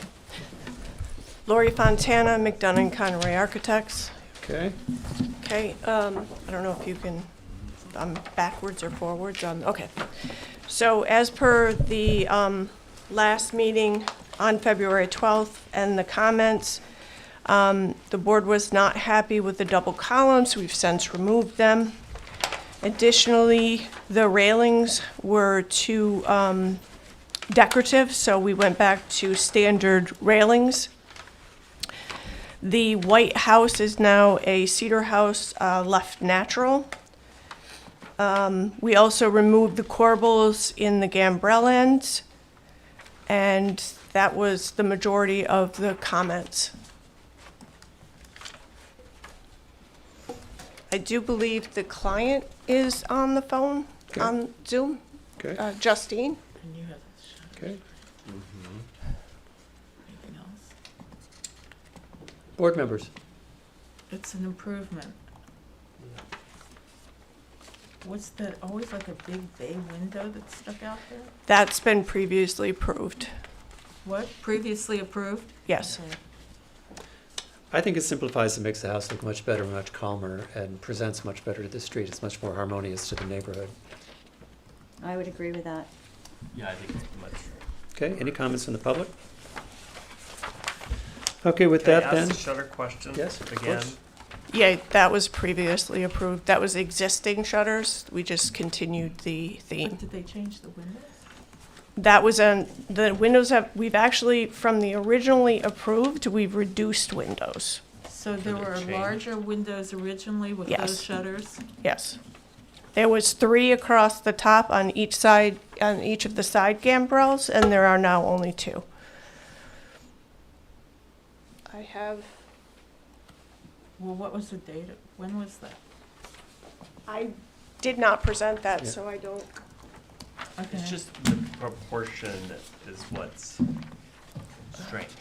The I'm sorry? shutters? The proportion Yeah, on the they don't shutters like, is very look strange. like they belong on those right. windows. Yeah. Is that correct? They don't, Again, those were, the shutters Once were you a change- carryover from what was previously approved.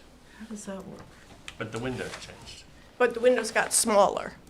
I reduced the windows from what was previously approved. Are these shutters operable or decorative? They have the tiebacks and they can be used. Well, clearly the ones in the bay window can't be. So just so I can show you, Yeah. this was the approved, Yeah. and we had 3 on But each there of aren't these. shutters on There's no those. shutters. So would you be amenable to removing the shutters on the upper portion? No, all or nothing, I would think. Well, you previously approved the lower ones. And there was shutters on the upper Well, here's- middle here- bay. You're, Wait a minute, wait a minute. Okay, so the windows have changed. I think that was there. What is this? Does that It's stick a, out? it's a whole different roof line. What's a Yeah. whole different, meaning what? What you're presenting here is a much different roof line than what we're looking at in the rendering. This for is today. what you approved Yeah, but- previously. Yeah, but once you change But it, you're here to change what we Right, approved. so- So what what you're showing us now is not that. No, Because the this pediments are is, no longer over the windows, the windows have changed. this is I think what's what you're being hearing is proposed. I think what you're hearing is that you're not getting support for the shutters. Okay, So if you just, No, I think that you all have not actually heard anything about the shutters. well, that's fine, you think. sorry, Do could what? you have to introduce you have yourself to them. introduce yourself. I'm sorry, I'm That's Justine okay. Reed. Okay. My husband and I own 234 Wickapog. Okay, It's a home that we absolutely cherish. We love the home. It's our dream home. And this is definitely holding things up as we speak. But I understand that you all have policies and practices that you all abide by, and I respect that immensely. But as far as the shutters go, they were approved previously, I believe, in July of last year. And at that point, we started to begin the construction process. In the midst of that, we realized proportionally to correct the front of the home, we would have to extend the porch out. The existing roof line does not change. It does not go higher, it does not go lower, it's the same roof line, so that's not accurate. I'm not sure who said that, but well. it doesn't change that. But he actually is accurate, because if I look at the approved drawings, there were It's pediments. just the front. Well, let's talk about just the front, because there were pediments over, right, And now it's a gambrel. and now it's a gambrel. Right. So, and where there were 3 windows, there are now 2. So you have changed the roof line, and where you had a pediment over the easternmost, and with no shutters on the second floor, you had a pediment, now you have a drop roof structure that's coming off a standard roof line, so the actual front of the house has changed. Yes, I mean, that was essentially Yeah. to, So, To and what we originally approved, there were no correct it. shutters on the second floor. There were only shutters on the bay window. there were shutters Yes, approved in you July. you are correct, Mark. Yeah, but there were only shutters on the bay window. So I think what you're hearing is that the people feel that the shutters on the second floor Are not harmonious. are with not the window harmonious to the sizes. house. So- So, So would you, But they've already been approved. no, they have not No, been approved. they- You keep saying that, but they have not been approved. So if you would, so the shutters, let me clarify Yeah. for her. The shutters on the first floor and the shutters on the bay window were previously approved. The shutters on the additional 2 gambrels and the dormer on the left were not in the original plan. Okay. Oh, because the windows were different. Correct. and the But roof we line made was, the and the roof windows line was different. smaller to make room for the actual shutters. So that, I'm sorry if I had that wrong, but I understand what you're saying now. But Okay. that is exactly why we went ahead and made the windows go from 3 to 2, because proportionally and just symmetrically, in order to give that nice like appearance, so it's not obscure looking or terrible looking. We decided that that would be the best thing to do, even though we lose a window on each side. Not that I like to lose windows, but Well, it comes down to board members. What do you feel about the shutters, and how much do you feel about the shutters?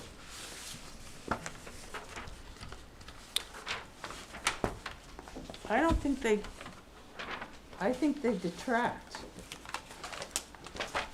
Like I mean, the shutters here- should relate to a window, Right. and I'm not seeing that relationship. Plus, I think what you're hearing is, if you'd be willing to go back to where you were and just take the shutters off the second floor, and have them on the first floor? or are you guys thinking the shutters all the way around are a the problem? continuity is what strikes me. I think it's way. Is this a new, this is a totally new architect working application on or this? amendment? It's an amendment. It's an amendment. No, it's an I think amendment. it's an amendment. It was a, I get that they're saying that, but Yeah. isn't that our problem? well, it was a project that was approved by a different architect, and they wanted a different front. And they came in and updated the original approved, because they wanted a different presentation I for get the that, streets. but it's so much. So would this board be willing to approve this if we were willing to remove the shutters off of the second floor? And still have them on the first floor? Why?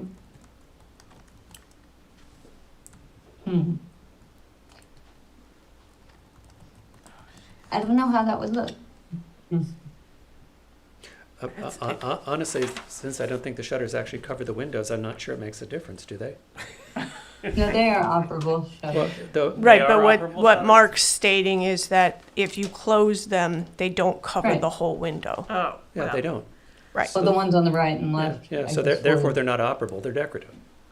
Right. So the I ones think, at the bay window are Yeah, decorative, so- actually. And also the ones on the first floor where there's 3 windows, those are also decorative. Those don't have to be No. decorative. The ones on the far left look like they're too big. so I think if you're willing to, I think the improvements that you've made to the house are great. I think the one point here is people feel that the shutters make the house too heavy, and they would probably approve if you just agreed to remove the shutters. Justine? That's what I'm hearing. I just can't envision that home without shutters on it. Then why don't we adjourn this? Why don't you show what it looks like without the shutters? You guys make a decision and come back, because you don't have the votes you need tonight to vote on this with shutters. Understood. Okay? Justine, are you willing to postpone until the 23rd, or are you willing to accept the approval minus the shutters? I'll accept the approval minus the shutters, if that's okay. I'll have the plans corrected and to the office. Okay, you good? Yeah. Okay. Thank you. Okay, thank you. Okay, so I'm Thank going you. to, a motion to approve the application, where are the streets right here? For 234 Wickapog with the stipulation that the shutters are removed and new drawings are submitted to the building department. Based on drawings presented on February 9th. Is there a second? Second, All in favor? aye. Aye. Okay, there you go. Thank you. You'll just bring new drawings Thank and you. I'll take I a will. look at it. Thank you. Okay, thank you. Thank you. So that takes us to 145 Wickapog Road.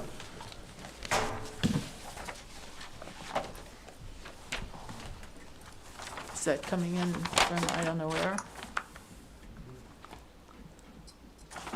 Oh, wait, I can get rid of it. 145, are they coming in? I believe they're by Zoom. Okay. Hi, John Tarbett. Can the board hear me? Yes, we can. Thank you, John. Hi.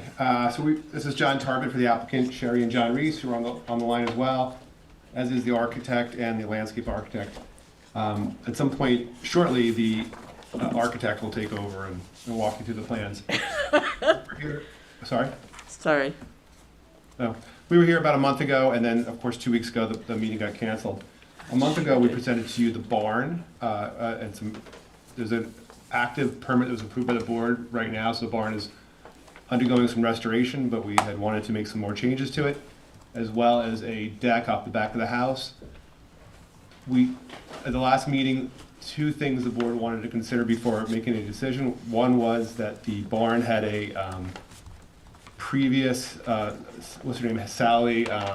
Spanberger.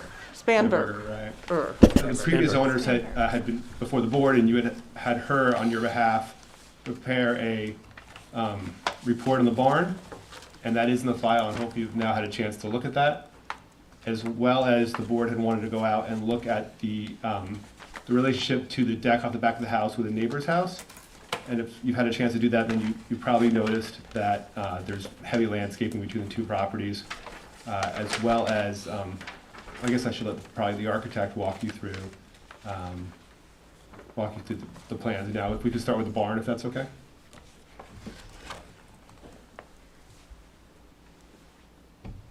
Jeffrey, can you sign on?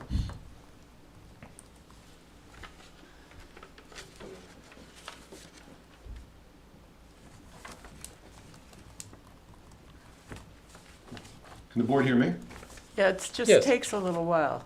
Okay, all right. Oh, there he is. I see Jeffrey signing on. There he is.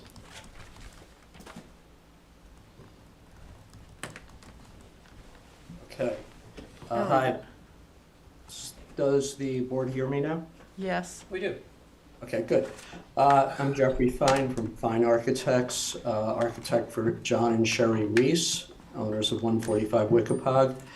And last month, we started to go over the barn elevations and plan, and I believe we got through what we were proposing, and I think at the time the board was planning on stopping by the house and the barn to take a look at the proposed changes. And I'm going to just share my screen to sort of take a look at this. I'm just looking for the screen sharing function. Jeffrey, when you're doing that, I'll just quickly jump in. The board will probably remember the barn is approximately 200 years old. It had gotten to terrible condition. There's, in the report prepared during the last application, there's pictures from the 1990s. You can see that it's essentially falling over in the 1990s, and it didn't get any better until John and Sherry Reese bought it recently. Actually, that's not true. I guess the owners previous to them had started some renovations, and now that we're trying to fix it up. But even in the pictures from the historical report, you can see that it looks to me that maybe when windows were taken off old jobs, they would put windows into the barn, and there was a bunch of windows stored around the back of the barn. Those pictures. It's had the last 30, and the files are filled with letters from neighbors begging them to do something with it, as it was about to fall over. So that's just the background of the barn.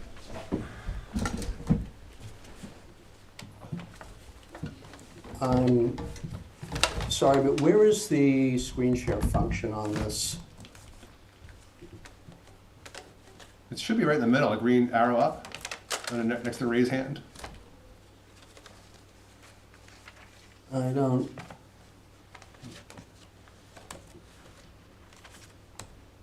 I can keep going while you look for it, Jeff. So That's fine.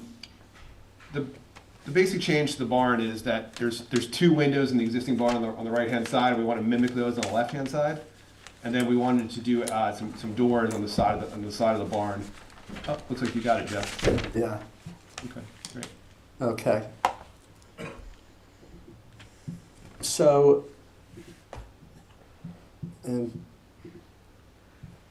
okay, so the left side, the elevation on the left is the existing barn elevation.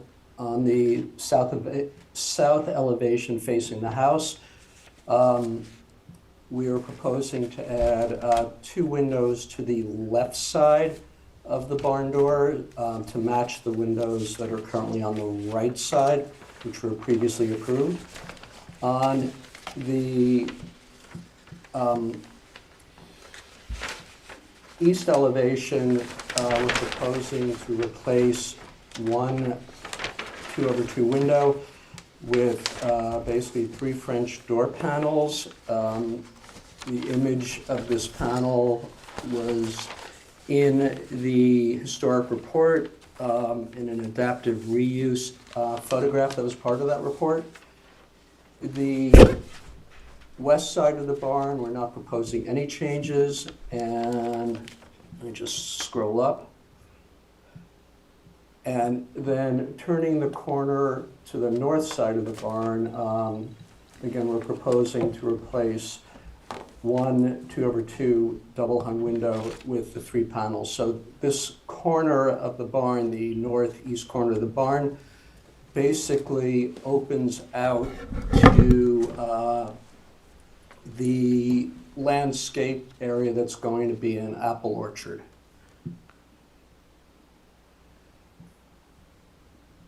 Let me just see if I can pull up that plan.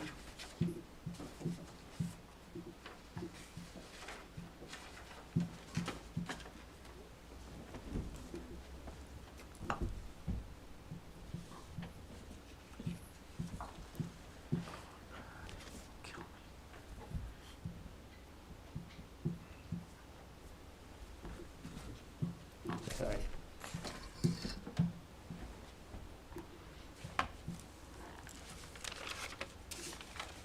So the area that we're really talking about is, this corner of the barn where those French door panels are. Should we pause right now to go over the barn, or should I continue with the proposed porch extension at this point? Go into the porch extension. Okay.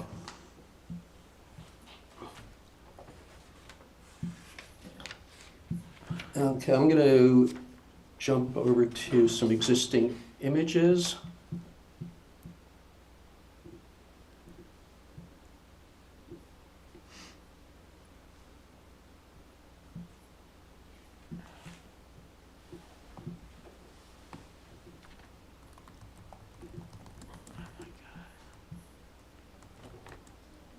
Okay.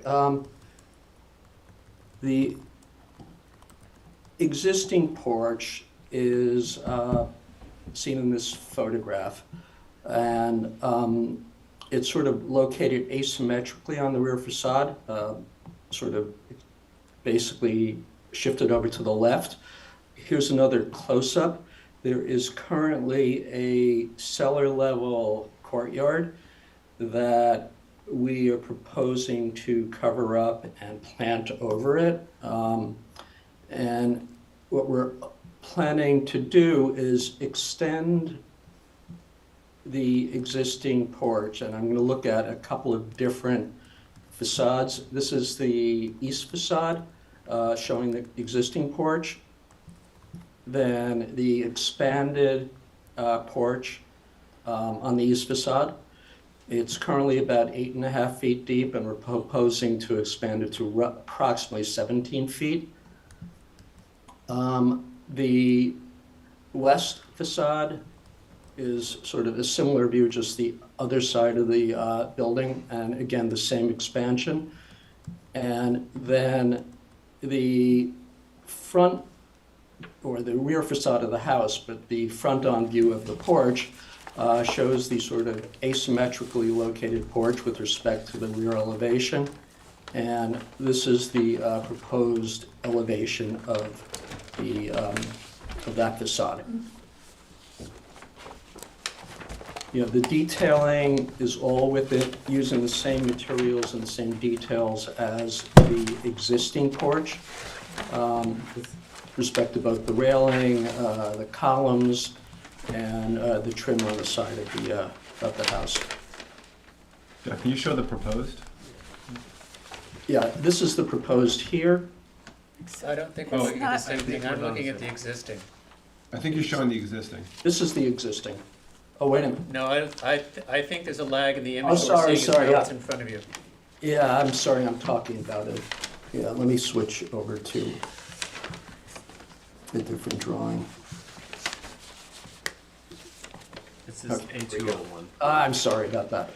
Yeah, this is the existing Okay, that makes more sense. elevation on the north side of the house. And this is the proposed elevation on the north side of the house. And then on the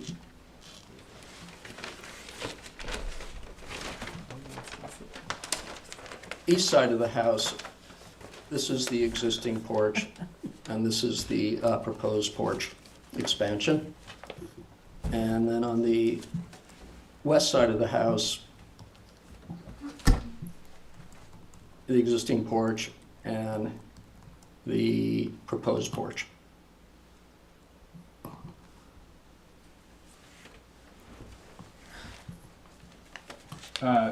One thing we both haven't told the board yet is we did reach out to both neighbors to make sure there was no issues, and they both told us they were happy with the proposed porch.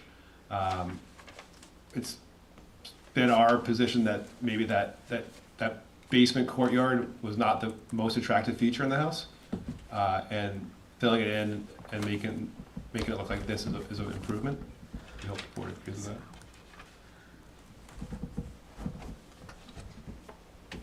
There's also giant arborvitaes between us and the neighbors. Oh, Jeff, can you show the view from, can you show the neighbor's house? Do you have that view? Yes.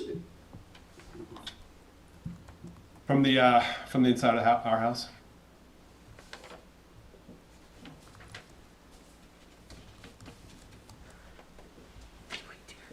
Okay. Letter that we got on this. We got a letter on this.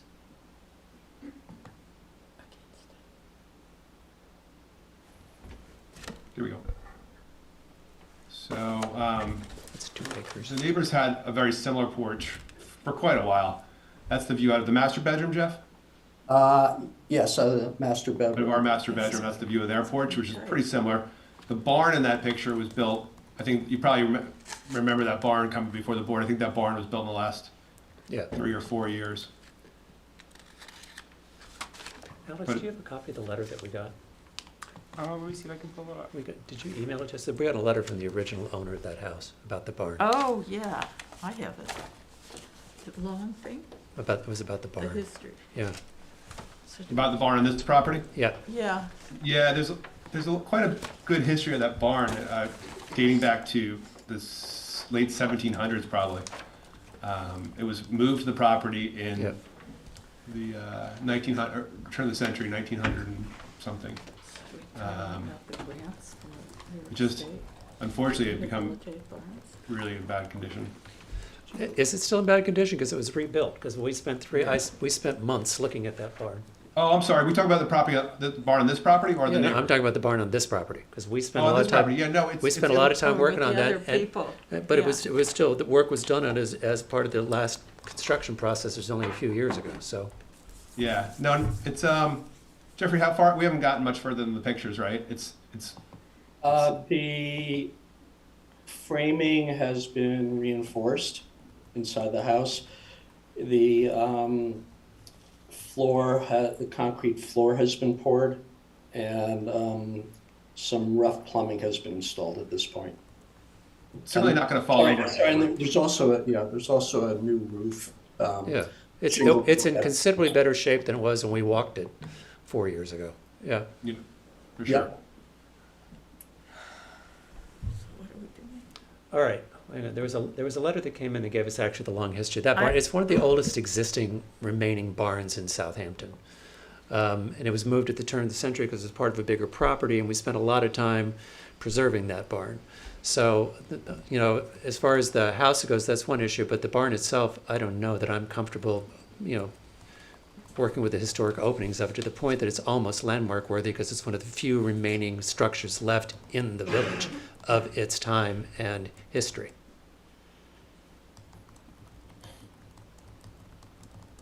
We took direction from the historical consultant's report, which suggested that this would be an adaptive reuse of the barn. So Well- the doors that we suggested were directly from her report to this Well, board. my concern is now we're starting to open windows into areas of that were not historically open windows for the original presentation of that barn. That's what my concern. I do That's have- what my have concern the is. letter. What? I do have the letter. I'm making sure that it's in the file as well. Okay. Can you send it to me? We'll read a section of it. Sure. What was there a specific part? Yeah, if you just read the section about the history of the barn, not the house itself.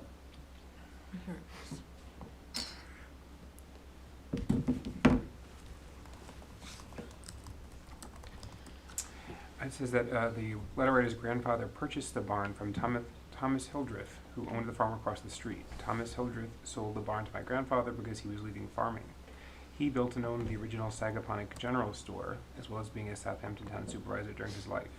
My grandfather moved the barn across the street to its present location.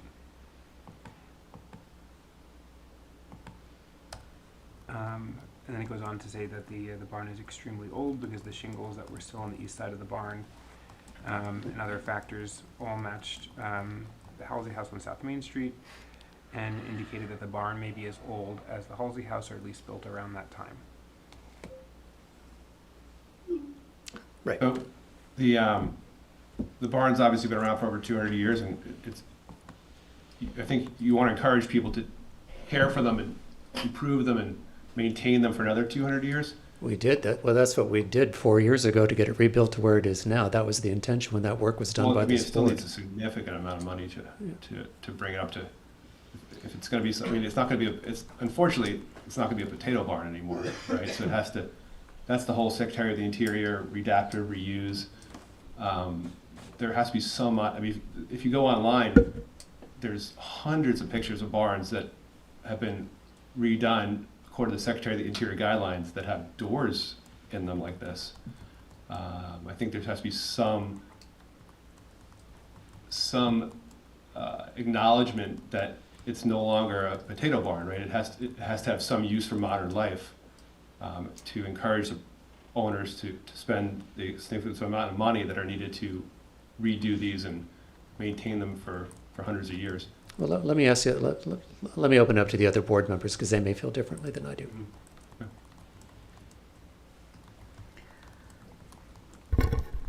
I definitely understand the concept of making it usable in today's world, but I also want to preserve the historic nature of the structures. So I think it's sort of a conundrum right now. Where is it now? Where is it now in its sort of life? Is it empty? Is it used? Is it? It's not. It's sort of it's mid, the beginning it's sort of stages mid being- reconstruction, yeah. Did they begin It's- construction and not complete the construction? This house has quite a history over the last 6 years, yeah. Yeah, I would say that it was in danger of falling over. It's probably not in danger of falling over at this point, but it hasn't. But it needs hasn't- continued rehabilitation based on the last round of photos we saw a month ago. So it's like. Oh, in the last month, Jeffrey, any changes? Yes, some additional work has happened On the inside? on the inside. Yeah, because the floor was poured and there's some other work that was done, yeah. If it's going to be a living structure. Now, the part of me doesn't want anything done to it, but having spent some time over there in the past, I hear what you're saying, actually. And I don't think it's so much, already allowed to do some of it, which is pretty remarkable. So why not just, I don't object to it. I wish that weren't true, but there's no way to save these things. I'd also like to add that I did attend training where you can get some kind of tax consideration for preserving barns in the state of New York. It gives you some graduated reduction in taxes for the renovation of old barns. Where do you fall down on?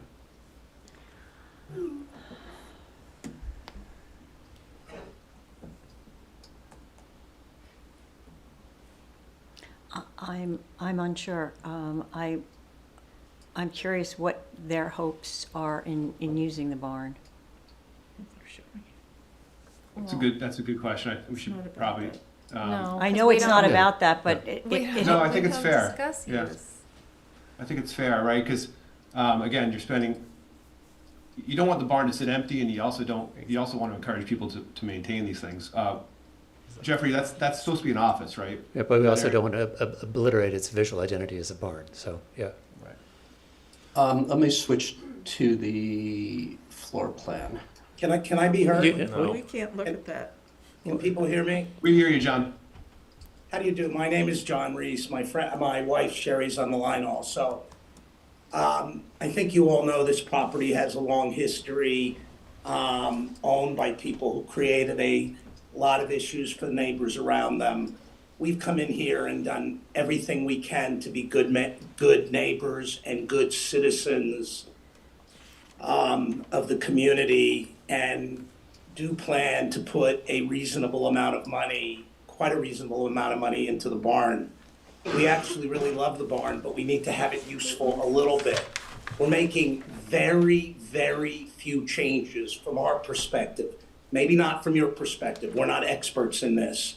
But all we're really asking to do at this point is to put in 2 windows in the front, which makes them symmetrical, and then put some kind of sort of folding door in the back that Jeff or John can explain better, but is very consistent, as I understand it, with another historical barn that you guys have approved. Again, I just want to emphasize, it's very important to us be good neighbors. I know the chairman of this board had indicated he was going to come look at the property. I don't know if others of you came and looked at the property. We want to be good neighbors and good citizens. That's why we went to both of our neighbors to ask about all of this. Everybody around us, to the extent it's relevant, is very happy with how we've conducted ourselves. And Jeff and John and Brian, the landscaper, have put together something that really requires minimal changes to what's have been already approved, but is important to us, and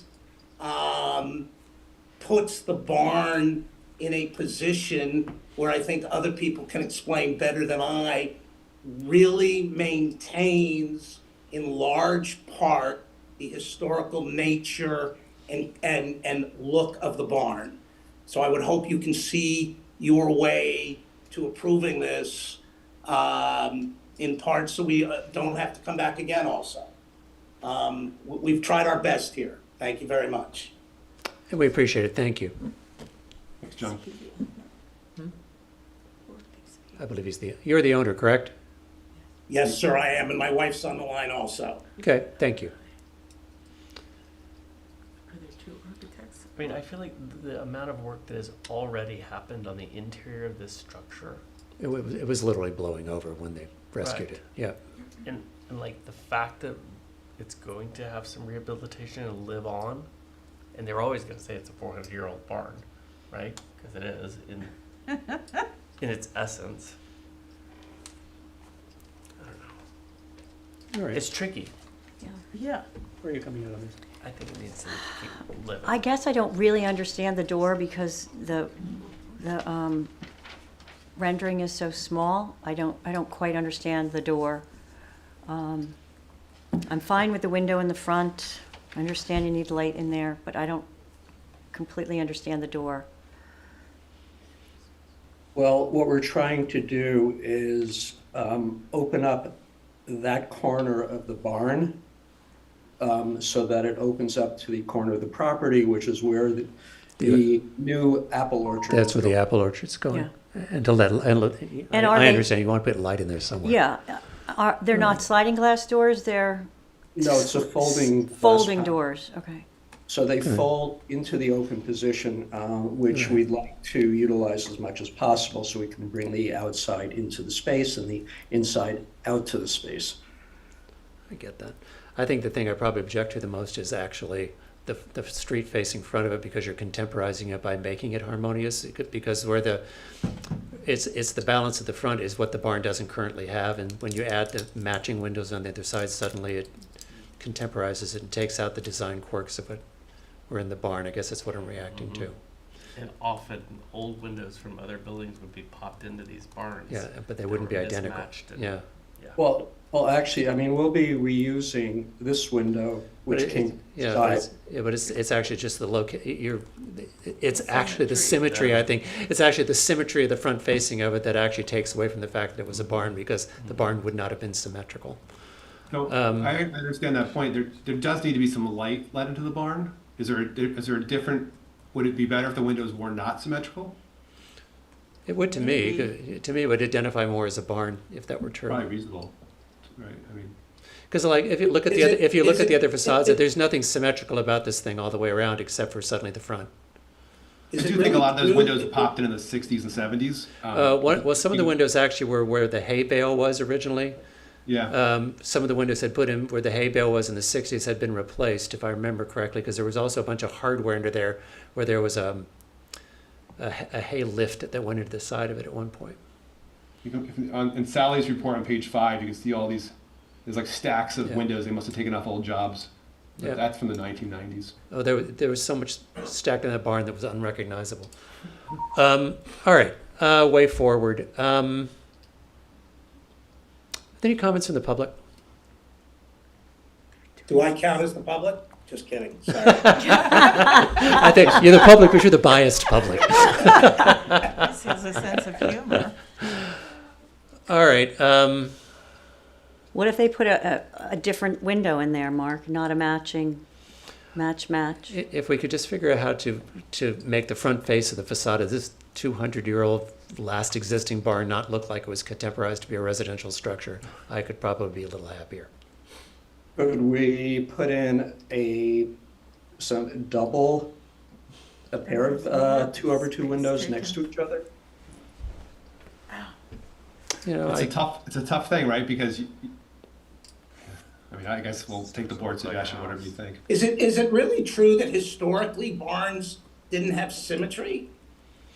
They didn't have windows. No, because the openings in most of the old barns are put in for function, not for, you know, it depends on what was happening in that barn. Right. Which is why I had this side, so. Well, immaterial to that, my comment is, in this barn, in this structure, that's a part I object to, but maybe it's not the end of the world.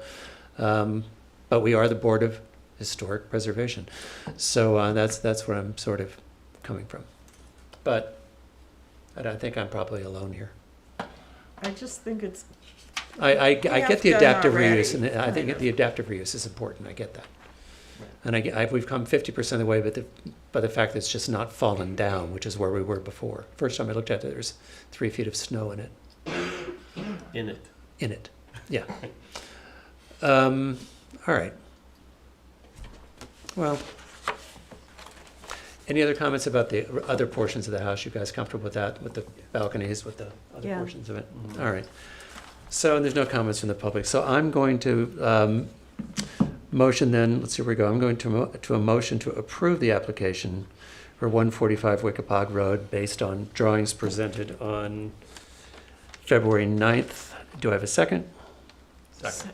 All in favor? Aye. Aye. Aye. Aye. Aye. Okay, and I'm opposed. Okay. It passes. There you go. Okay. Thank you very, very much. We will take very, very good care of this barn. Thank you. We've heard that before. We heard that the last time. This- It's exhausted me. I know it wasn't you. I know it wasn't you. Thank you, thank you. We have All right. very different. Okay.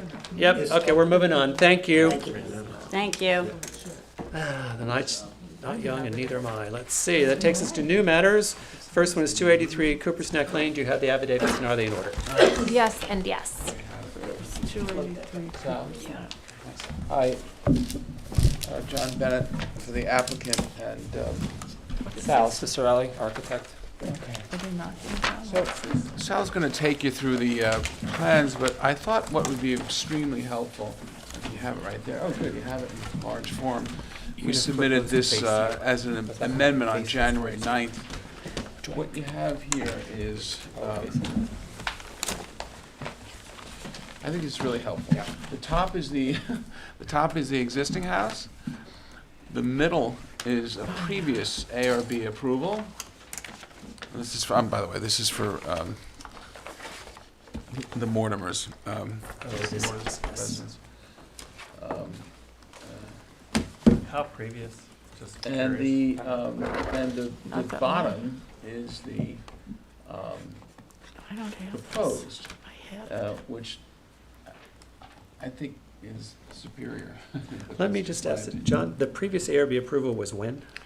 2021. 2021. Just never executed. It just never executed. Yeah, never I remember executed. this because this It does away backs up with to the water, right? balconies in the Yeah, front. this backs up to the lake. Yeah, I know this house. Yeah, okay. Does away with the balconies in the front, and I think it's well, anyway, you'll be the judge of it, but I think it's a superior design. But I think it was helpful to see what the house looks like now, and what was previously approved, and I think a more compatible. Sal's come up with a better design, which is the current proposed. But I just need to take you through all the different elevations. And one thing I wanted to mention before I forget is I spoke to Gigi Mortimer today. I said it's not clear on the drawings what the color of the proposed shutters are, so she sent me a Farrell and Ball. It's called, I can't pronounce this. Is that Dempsey? Is that what it is? It's like a very, very light gray. Do we have renderings? But I don't know how to pronounce that. But it's the color is what's important. I don't think they have. Do you have renderings? Are there renderings? No, just 2D. Just drawings. No. We can ask for something you want to see. All right, take us through it. So our goal for the new current proposed was to really simplify the details, try to balance the house a bit more, and just try to make moves that made sense to bring the house back to maybe what it should be without being more than it has to be. Just giving it some character. So bringing the shutters back in. I think this house had shutters many years ago. They were taken off. We want to bring them back on. They will be operable. They are sized to close completely onto the window. You know, we are trying to go for a more Greek revival type house, so we reduced the balconies in the front down to a Doric style portico. And then we were taking the existing garage, converting that to a mudroom, because as big as the house is, there's no utility space. And then we're going to push the garage further north and keep it attached. That's really our moves. I think the divided lights, we're going from a 6/6 to a 2/2. Again, matching details. The panels that you see across the top along the frieze board are existing, so we're just carrying that motif around. The other elevations, same, it's just showing a back view of the garage and the decks. So really the south, Did we already do this? southwest deck had this big glass railing on it. And that would drove what the previously approved plan, but now we're going to keep it just to the back to where the water side is, where it makes sense, and more private towards the front, which is where you saw the panels in the front.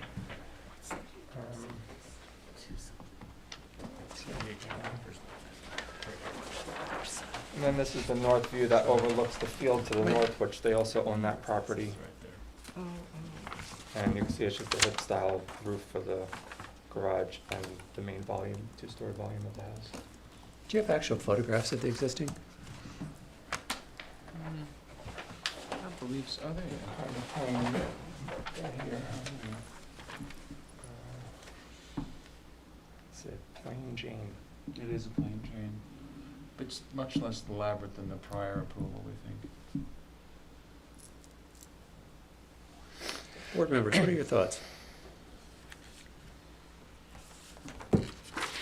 Well, it's certainly improved dramatically from the originally approved in 2021. I think it's much improved. It almost looks like New Orleans or something in the in that one. So I appreciate that. It's hard for me to say without a rendering because I'm not sure. Are these windows above that wing to the left? Are those all windows? No, they're solid panels. Solid panels, Yeah, okay. all of the frieze board. This is all solid panel, which the house has already on the south.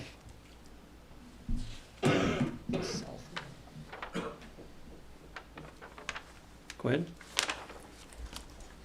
Yeah, I agree. I think we need to see renderings for sure. Yeah, I think for a project this size, I think a rendering is probably in order. The glass, is it a glass rail that's on the back? Yeah. And that doesn't show It's existing. in the front? That's existing. Not in the front. We're It's keeping not it solid in the front. Oh, I'm sorry, I was talking about the rear. Sorry about that. Yeah, I think at a project of this scope and scale, I actually would like to see a rendering. Certainly big improvement from 2021. Yeah. Thanks. Are the garages used now at all? Yeah, They do have low, modern doors on and the the plain small, Jane drawers. small classical car that's in there. Yeah, it's a small. Be nice if those didn't face forward, but Well, the house is 150 feet from the road. just saying it'd They're be nice if they existing- didn't face And forward. they're existing doors. Did they already get them? Yes. Well, that's what I was asking, because it looks like you Oh, know, those aren't garage doors? on the top. Yeah, these two are good. The existing nice. It door. almost been looks for like they're garage. unused. Well, they are. These got a classic car in there. Oh, of course, it's a classic. See, I actually think we'd need to see a rendering. Okay. Yep. Alright. Yeah, because a house at this size and this location, this is sort of I think we want a little more understanding on what it looks like in color, what it looks like in what those columns look like in a rendering, and This is the outside paint? those No, are that's the shutters. shutters. The in shutters. the- The house Oh, is okay, white. oh, just the It's shutters. white, it's gonna stay white. Okay, White okay. flat floors, we stay white. Because I remember that- Shutters, try to keep them as Got it, not prominent at all. okay. And is there See a any roof. change to the driveway or the landscaping plan or the pool house? There's nothing going on this. Yeah, we need to see that. All right, so can you have that ready by the next meeting? Certainly try. Yep. Okay, so let's adjourn this to the 23rd. If you can't, we can move it to the 9th, but let's adjourn it to the 23rd. Okay, great. Yeah. Okay, so We get public comment? is there any public comment? Oh, is there? Oh. Okay, so at No, we still have to ask though. Oh, at come the on. chairman's request, we're going to adjourn this to February 23rd. Is there a second? Second. All in favor? Aye. Aye. Okay, we'll see you then. Thank you.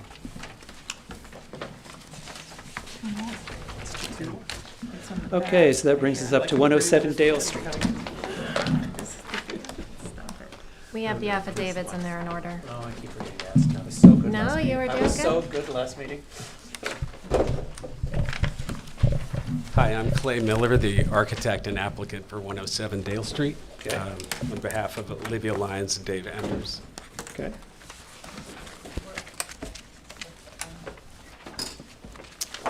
Do I join as a panelist to share? Is that how that works?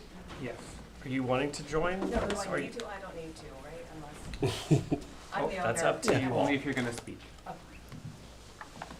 Okay.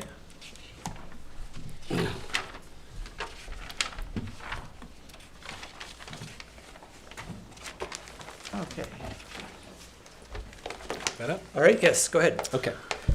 If you're not familiar with this street, there are a lot of houses very nearby. The most important thing is that the landscape is quite well established around this existing house. There's a 10-foot privet hedge all the way around, monumental trees across the yard.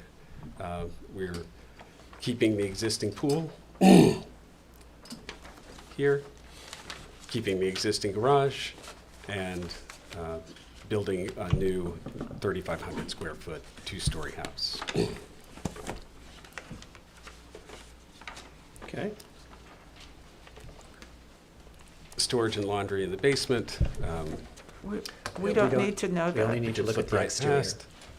Here's the roof plan, some Here we go. elevations, Whoa, whoa, and some renderings. So from the existing pool, We had to do the demo. whoa. Oh, Let's- wait, we're out of order. No, we're not out of order. We can go ahead. So the first question, we're not in a historic district. What can you tell us about the existing house? What year was it built? we know that it was brought to this site in the 90s from someplace else. And Porterhouse. it shows we tried to study renovating it, and we just couldn't make it work. So it was not in this location until the 90s? That's what I understand. Okay. So it's not a historic house. All right. So the question, board, becomes, is there any reason you would submit this house for landmark status? I'm a proponent of preservation and renovation rather than demolition. I went by the house today and it looked adorable, and I was hoping that there was a way to work with what you had and We did spend retain, repair, replace. It's just, we did spend months looking at that question. The owners have used the house for 8-9 years and enjoyed it. The question becomes in our purview. I Is it a- understand. is it a We wanna house make that it a would- What house landmark. would you make for a landmark? But it was going to cost more to repair it, and they were going to be left with all Give me one kinds of. sec. Would you recommend it for landmark? I don't know enough about the house. I just found out it got moved. Yep. So when I looked at it today, it looked quite old. It looked at least 100 years old. So I guess what I'd like to know is know more about the house before I could say One way or the So other. once one way or it's the other. moved- Just, I'd like to know more about the house. Sure, come on up. Sorry, Olivia Lyons, Hi. one of the owners, my husband's on the phone. So we bought this house actually in Do me a favor and just get close. 2004. The Schweitzers had owned the house before us, had owned it for maybe 15 years, if not longer, and there was a prior owner. That little shed that was in the back, the owner, not the prior owner, but the owner before that, used to rent the house, and she would live in the shed. It was 2 lots put together. So the south lot, which doesn't have anything on it except basically a pool, was a driveway to the back lot. There's a commercial building that's in the west side of the property, on the other side of the property. It's a mixed use. I think they live there and they have gardening equipment. Is that the guy, the lawnmower repair? Yeah. Yeah, okay. Yeah. So he's right behind us. And so the house was combined and put together. I believe my house and Nancy McGann's, although this is all hearsay, Yeah. were moved from someplace and put here. The house was renovated, shall I say, by the prior owners to us. They did a lot of the work themselves, and they destroyed the house. So they put in insulation upside down, so all the floors are warped. We are limping to the finish line right now in terms of everything. You know, I'm basically heating the outdoors right now because it's not winterized. So we looked at it, you know, was there a way for us to add? You know, because we didn't know what we wanted to do with this. I have a family of 5. It's 1,800 square feet right now. The basement's crumbling because it's built in brick. So there's, you know, it was added on to, and we've got crawl spaces. I don't believe that house was ever one house. It's been added on to and moved, if that makes sense. But I wish I had a better Yeah, okay. documentation of when the There's house. a large flat roof section here that's failed. right Alex, here. do you know anything about the house from the village standpoint? I could take a look to see what we have on file, but if it was moved to its location, we probably loses it. wouldn't. It would have lost any historic, if it wasn't truly moved. Oh, no, I just meant that our records are by location, Yeah. so we might have records of when it was at this location, but we wouldn't have any records before that. For its previous That would location. have to be researched independently. Okay. And you have 2 lots. That kind of makes a Well- difference knowing that? No, meaning it was 2 lots originally. It's not, I believe it's grandfathered and there's nothing we can Well, do in terms of. Yeah.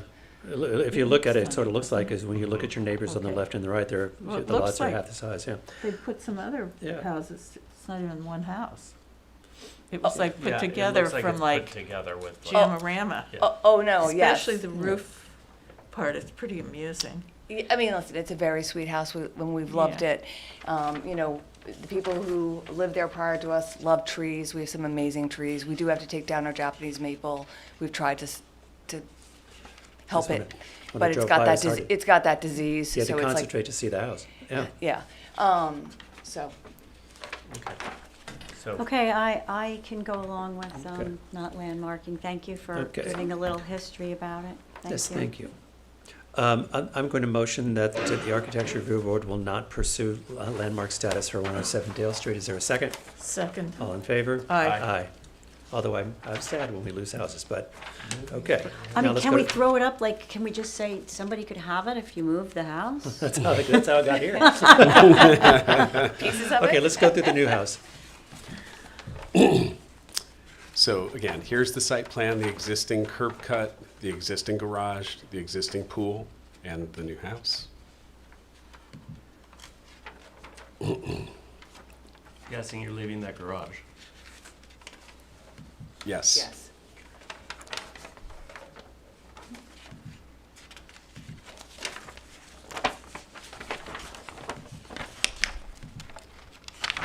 So the screen porch on the left corner here.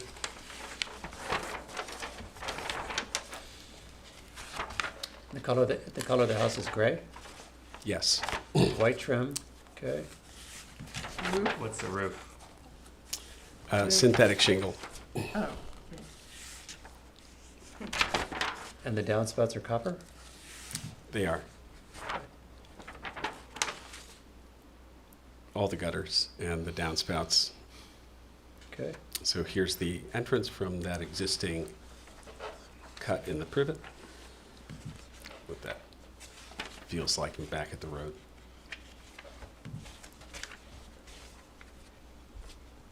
The existing house is white or cream?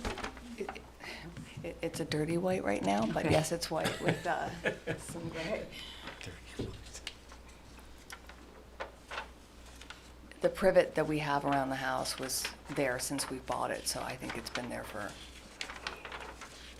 very long time. so it has a little funk of the Okay. previous one. It has a little of the funk of the roof line of the previous one. I like that. It was certainly part of our thinking, trying to find some character in the new house. I get it. Well, this whole like rambling side Yeah. too, it's like pretty. And actually, I think that, Maybe your brother stuff like this. I actually kind of like the downspout treatment of the double gable end. The what? What is, Let's see what where is the in front of this? downspout the is- downspout goes up to the dip in Yeah. the double gable roof. That's the existing privet. No, but I'm saying, no, this what's- is the Oh, I'm rendering sorry. of the new space. What's in there? There's a bedroom. Like, what's behind that in the new space? That is a guest suite on the first floor. No, but I mean, it's facing the road, correct? Yes. So I'm That's just correct. wondering about the windows. I mean, Oh, show her the rendering. Yeah, so these windows are facing the road, as is this little porch on the corner. That's what they do in these narrow lots, right? That's behind what you were asking. okay. Yeah. Okay. Sorry. So this is looking at that from the other side. So there are So it's- basically 2 entrances? One entrance. And what is the color of the front door? It's a dark blue. darker than it looks in this rendering? Benjamin Moore's New York state of mind, to be precise. Oh, that's so cool. Okay. Here it is. And the garage is existing? It is. And are the doors existing, are those being replaced? Those are being replaced. Okay.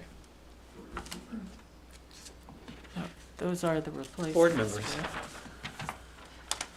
Those are the replacements Yeah. in there, yes. So this door on the side is essentially your front door. Yes. Correct. I can go back to the plan and show you. Here. So here's the cut and the privet back here, and you approach it on the corner. We wanted to keep the flow of the house the way we're currently using it. And so everyone basically comes in now on the rear of the house, which is where we're gonna basically come in because of the parking.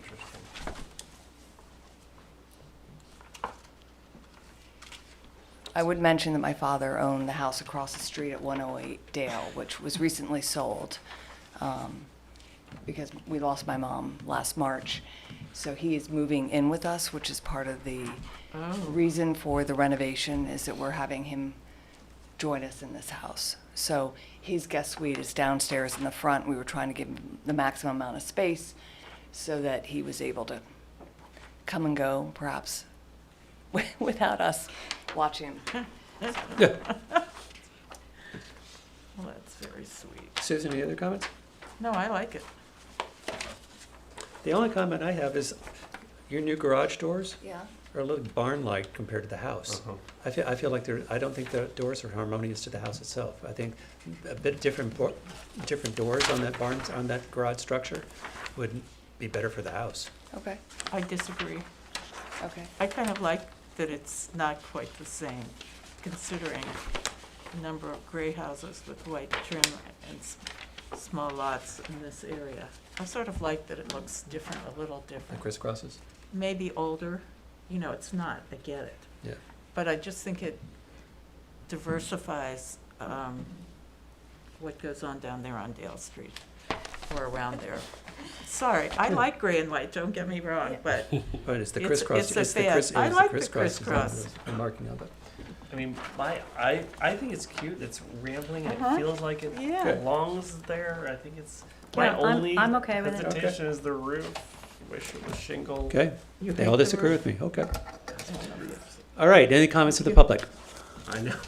All right, so I'm going to motion to approve the application for 107 Dale Street based on drawings presented February 9th. Is there a second? second, All in favor?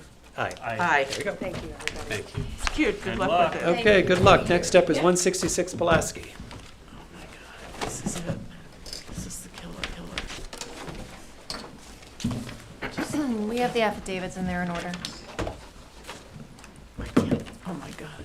This is the best thing. Good evening.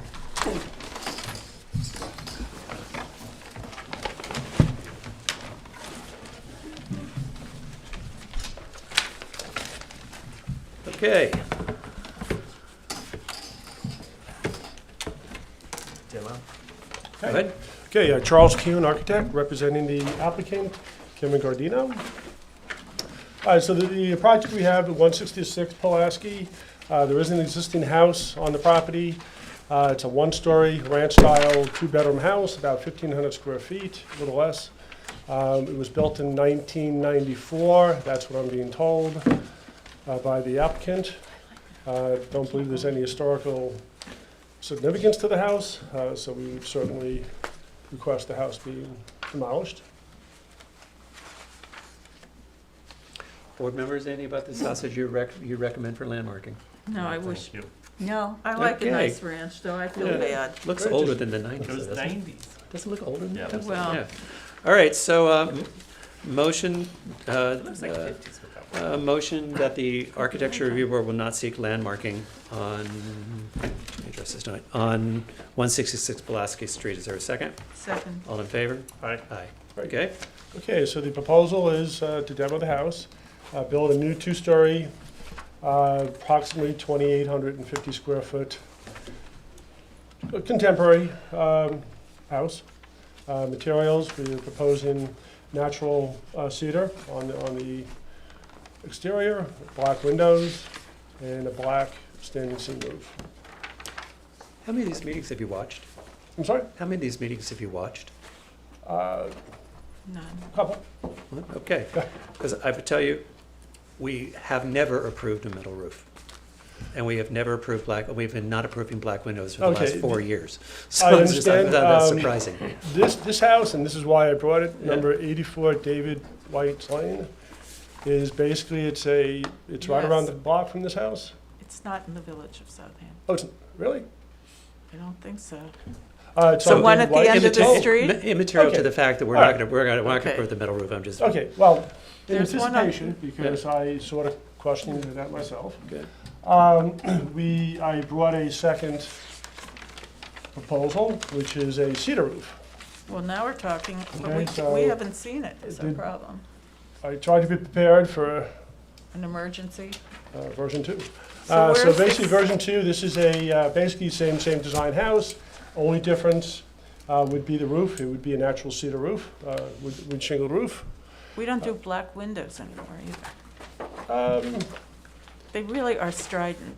Yeah. This is a good example. They're strident and they're really disharmonious to that area of the village. Okay. And but recommendations? take us through the whole house and we'll do all the Okay. comments Okay, at once. you can Yeah. adjust some of Pretty this. much, okay, so the whole, off the back of the house, we do propose a second floor deck.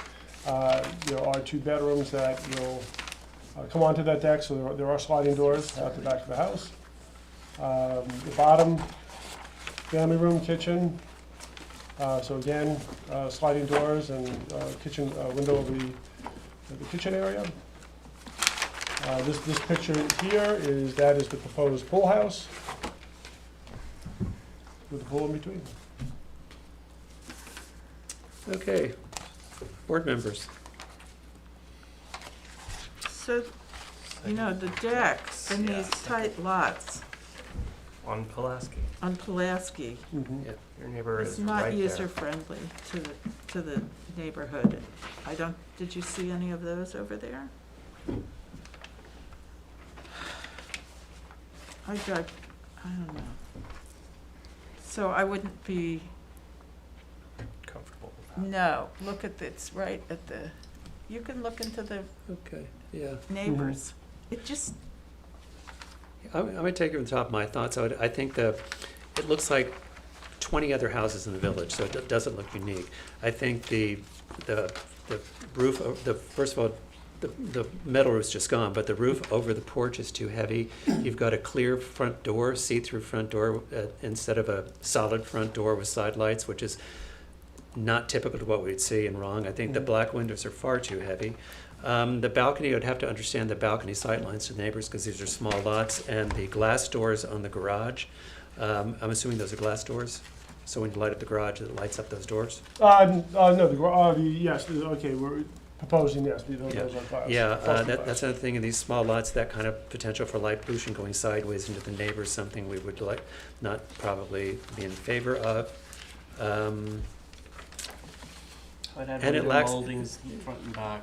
Do what? Match. They're not congruous with Yeah. front to back. So I think it just almost looks like a bunch of other houses, and I think you need to go back and look at the neighborhood. I think you need to rethink the materials and take the comments that we have and come back and talk to us differently. Yep, that's fine. And I Okay. couldn't agree with Mark more.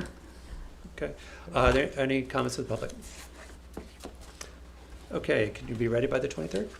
I will try. Okay, we'll Okay. adjourn to that, and if we can't, we'll go to the next meeting. maybe Let's we be won't fair have to you. another snowstorm. Yeah. Well, let's hope not. Okay, It'd be so, right on schedule, come on. I'm going to accept the applicant's request to adjourn 166 Pulaski Street to February 23rd. Is there a second? Second. All in favor? Aye. Okay, thank you. Okay, all right, everybody. Okay, that Great. brings us, last one up is driveway gate. Oh, my God. 3 Pheasant Back there the Close. whole time. We have the affidavits in And there in are they order. This is 3 Pheasant Close. So, podium okay? Yes, it's fine. Go, yeah. Wow. Go Sitting a for it. long time. Mark Cirillo for the applicant. Auto gate system?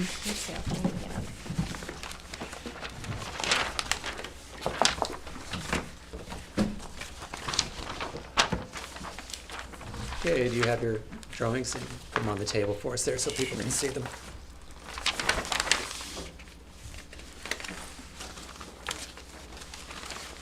I couldn't read. So go and see it. Is that enough? Validate stamps. Okay. Yeah. You can look at this one if you want. No, I don't.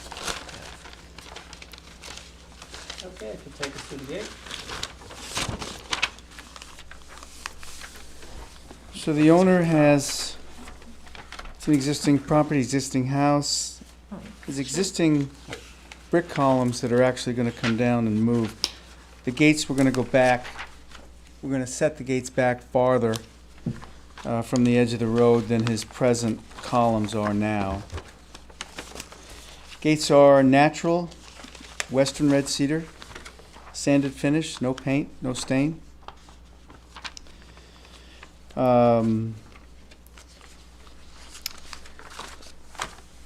The solid or darkened horizontals represents solid wood, and obviously the white is the daylight spacing. All told, spacing reaches, it's actually, we put on our application at 42% spacing. It's actually a bit higher than that. This is the house. Are these similar to the gates that are that, and the neighbor down the street was similar Yeah, gates, right? all three homes, yeah. Yeah. They're the same. Did I submit photographs? You have them? Yeah. Yeah. Yeah, I have them here. So 12, 2, number 12 and number 2 have the same gates. Yeah. Is it time to do something new? Yeah, isn't it time for Different? something new? Thank you. Maybe something that feels like the house. It's starting to sound like a compound because all the houses match. Do they have to approve this in there? I don't know, do they Is have there to a approve? HOA? Does the homeowners association have to approve this? The POA has, yeah. They have approved. Yeah, they've approved it. They've approved the other, they've approved 12 and 2 as But well. have they approved this? Now we're into like repeating. Have they approved this? Yes, So this has gone, this one on this house? yes. Okay. I think it looks a little modern for the style of the house, and definitely the repeating is Problematic. problematic is, yeah. So I would not think that this was appropriate, or, What brought us home? They could do that. I think what you're hearing is, when you have 3 houses in a neighborhood, they all have the exact same gates, it starts to look like a pre-planned community, which is not what Southampton or this neighborhood, these are expensive houses, not what this neighborhood is. So I think what you're hearing with the board members, there's not a comfort level of having matching gates for multiple houses that are not, part of the same property. So it feels like a gate should be more designed specifically to the house, not to its matching neighbors, is what I'm hearing. Plus, the style of the house doesn't have anything To to do do with with the the gate. style of the gate. Well, Nothing. yeah, Or color. well, we submitted it as sanded natural finish without any paint or any solid stain or anything like that. I think what you're hearing is the design of that gate on this house with the gates like it in the neighborhood, you don't have the support of the board for. I think you're going to have to come back with a different design that's more compatible to the house and is unique to the house versus the other neighbors. Is that what you're feeling? Exactly. very succinct. Very well. Okay. Do you think you can be back by February 23rd? Yes. Okay. Okay. So I'm going to motion to adjourn the application till February 9th Is there a second? To February 23rd. I'm sorry, February 23rd. Is there a second? Second. All in favor? Aye. Thank you. Very well. With that, I'm going to adjourn the February 9th meeting of the Southampton Board of Architecture Review and Historic Preservation. Wait, second? Second, third. All in favor? Aye. Aye. Aye.